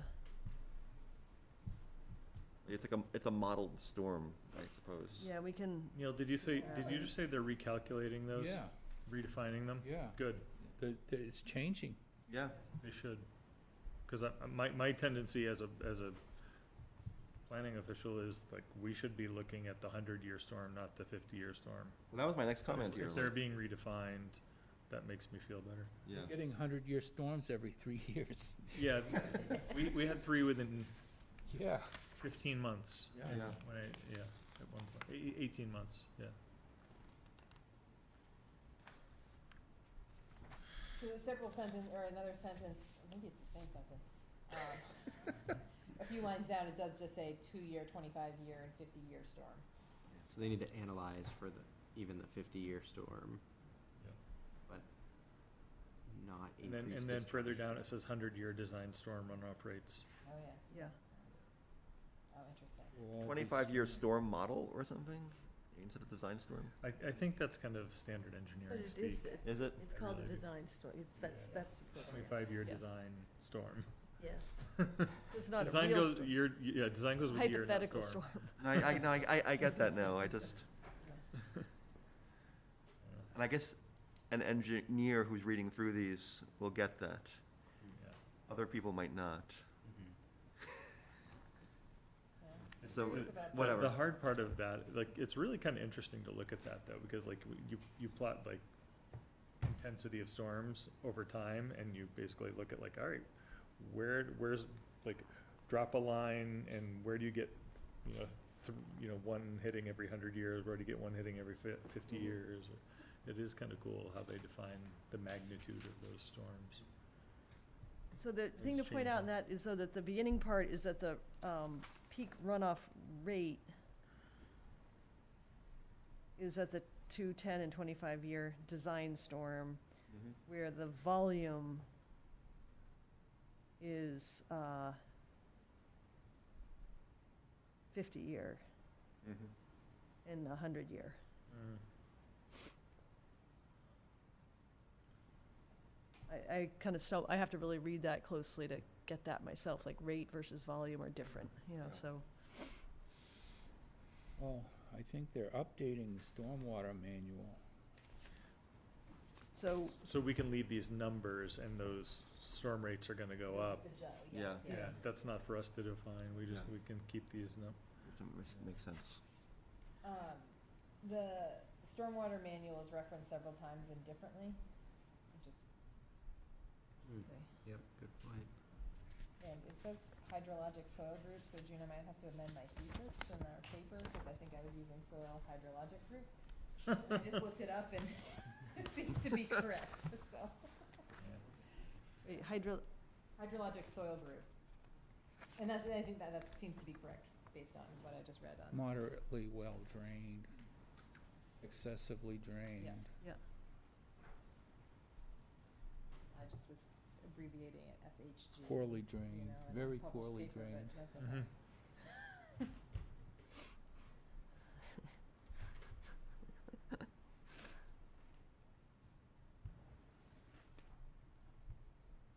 I have nothing else until page 20.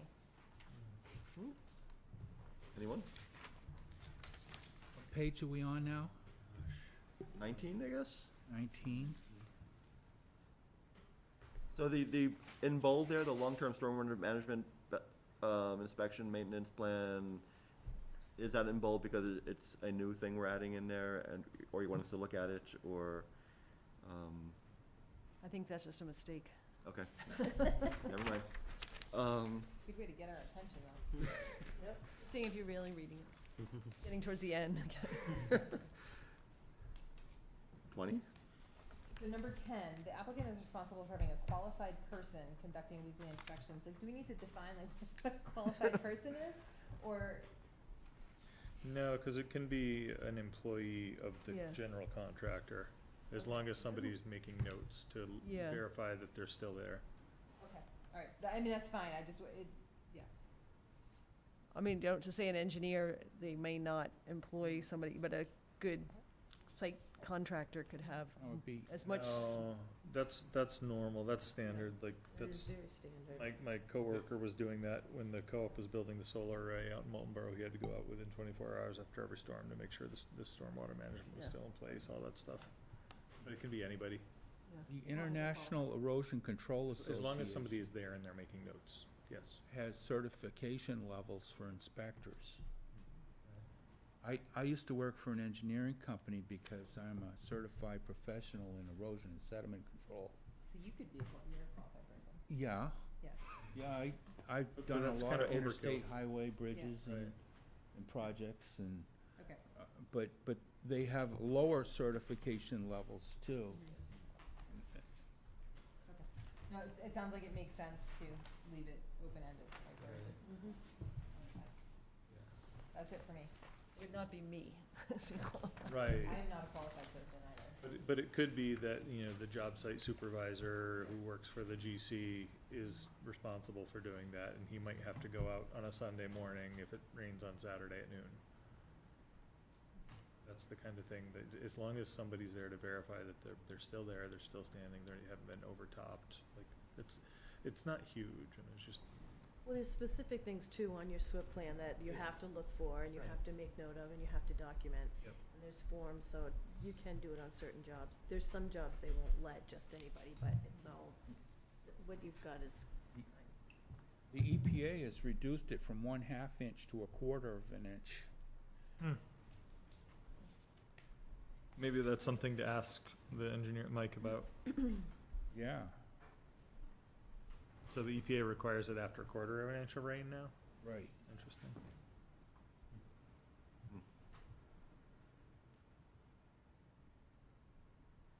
You should consult with your engineer.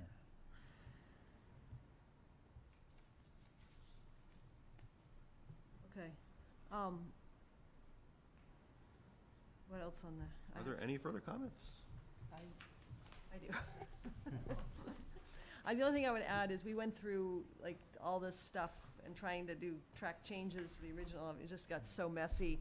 So in that process of rewriting it, at the last minute, I was like, oops, we forgot to put back in the personal wireless communication facility. So that was a big thing when cell towers started popping up everywhere.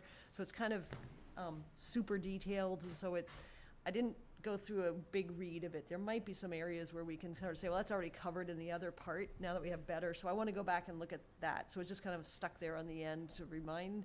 And then after we sent it, like in the beginning of the week, I was like, oops, we forgot the floodplain. According to the National Flood Insurance Program, which the town is a member of, we have required language to be in there, so that's on the handout there. And it's in there now. Again, I just missed it, so we'll stick that on the end too. This isn't really up for negotiation. No, it's not up for negotiation. You can make it stronger, but we actually talked about that the other day and debated a couple things and felt that our stormwater section actually deals enough with sort of runoff and that post-storm, both rate and certainly the volume also kind of serves for storage of water in a flood event, you know? So we don't necessarily have to build that. When some people say, oh, you need to have on-site compensatory storage, in essence, the stormwater plan should cover that. Does that make sense? Yeah. So, which is one reason why, I mean, going back to what I said in the beginning, like not knowing the capacity of the stormwater system on an application, you're not really, how do you know? You know, so, anyway, so those are just two additional pieces. That's all I had. So would the next iteration that we see on this, can we either track changes or highlight like the substantial change sections? Yep. Actually, can we talk about the next iteration? I mean, we were talking a little bit about when we might be trying to get this up for a public hearing and a board vote. And so, do you guys feel like we could do September for all the changes and all that? And getting it out to the public and to us and... So, this goes to the next agenda item. If the August 4th planning board meeting is been canceled, Yes. we are having a CIP meeting that night. You're all welcome to join us for it if you'd Yeah, like. actually, if you had nothing else Can I to join do. from the island? If you want to maintain your Thursday night every other Thursday night Don't schedule, wanna get off- you're thrown off come track. sit in on What the time seat. is it? Same Maybe regular 8:30. time. 30, whoa. So the next meeting is August 18th, which means we would have a couple weeks by the 12th to get some things together. So that was kind of our goal, is to get the next version, and we'll try to use track changes for that, so you can more easily see. These were really helpful comments. We really appreciate everybody's efforts in reading it through. It makes it a lot easier to now move forward the next step, having good detailed comments. So we can try for having the next version on the 18th, and then I think at that point decide if you're ready to have you have to have a public hearing to adopt it, so whether we could do that on September 1st or September 15th at that With point. sufficient timing for notice and all that Yeah. kind of stuff. I would So it may end up recommend being we- the 15th to meet the Yeah, notice. let's not do the first, it's just I too would say close the to the end of, 15th if you people wanna may do still be on September. vacation. I won't be here on the first either. September Okay. 15th. So let's Good aim for the reason. 15th then. Okay. See what I said? Yeah. Yeah, I like the 15th. That gives, I think that makes it better for us, and we have plenty of time to do the notice and, it's just a public newspaper notice. So we're gonna do another review of the amended Mm-hmm. proposed changes? On the 12th of, is that what I said, 12th of August? And September 1st even, if you had to. but 18th of August? 18th maybe. It couldn't be the yes. 12th, because you have to have 2 August weeks after the 12th? first meeting of August, which we're not having, but What's Sorry, on- 18th, I had the Yeah. date wrong, sorry, 18th. The 12th, we have to mail it out to you by. And the 18th, do we have applications on, I mean, I guess we won't. We are know. expecting one, but not a, Presumably. Okay, yeah. nothing that's gonna bog us down the whole night. I hope not. and presumably, hopefully, the next round of looking at the site plan review regs won't be as detailed. I Although- think I was on the planning board when Could we be, you never know. originally passed this. Were you really? Yeah. I feel like you should wear like a special hat or something and leave you the vote. My first term on the planning board was in '76. That's how, I'm really old, I'm dating myself. but Yeah, I think I like it though, it's impressive yeah, it's to keep coming been a back. lot of changes, Town's growing. Back at that time, there was nothing on Tenny Mountain Mhm. Highway. Really? Yeah, the Flying Saucer. I remember that. What? It was Yeah, a we had the restaurant. Flying Saucer. Really? It's where that new car building is, across the street where they do the, With a granite conditioning and place. stuff. Yeah, Yeah. you're kidding. No, it was yellow and blue, I think, wasn't it? It looked like a flying saucer.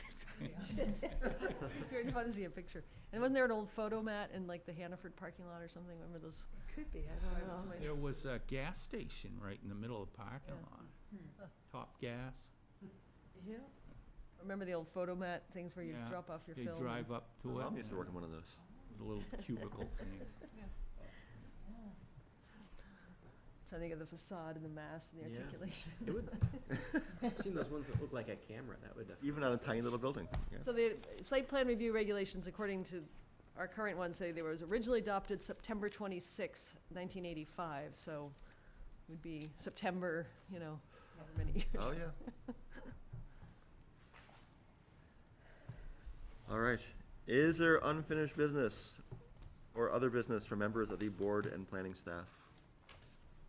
We don't have anyone online, we don't have anyone in person. Well, that's the public You're- comment. Mike. I'm not even Yeah. at the public We comment weren't even yet. into public yet. Sorry, No. I was jumping ahead. You were. Apologize. Itching Uh, for it. For number 10. You better be careful, or I might motion to adjourn. We're- Oh, second. There it is. Hi. What about the public? Are there public comments? Mike's there. Yeah, he's there. Okay. Should we do this right? Mike hasn't said much tonight. Maybe his throat's bothering. I'll make a motion to adjourn. I'll second it. Yay, Thank you, Mike. Mike. All in favor? All right. Aye. Opposed? Nay.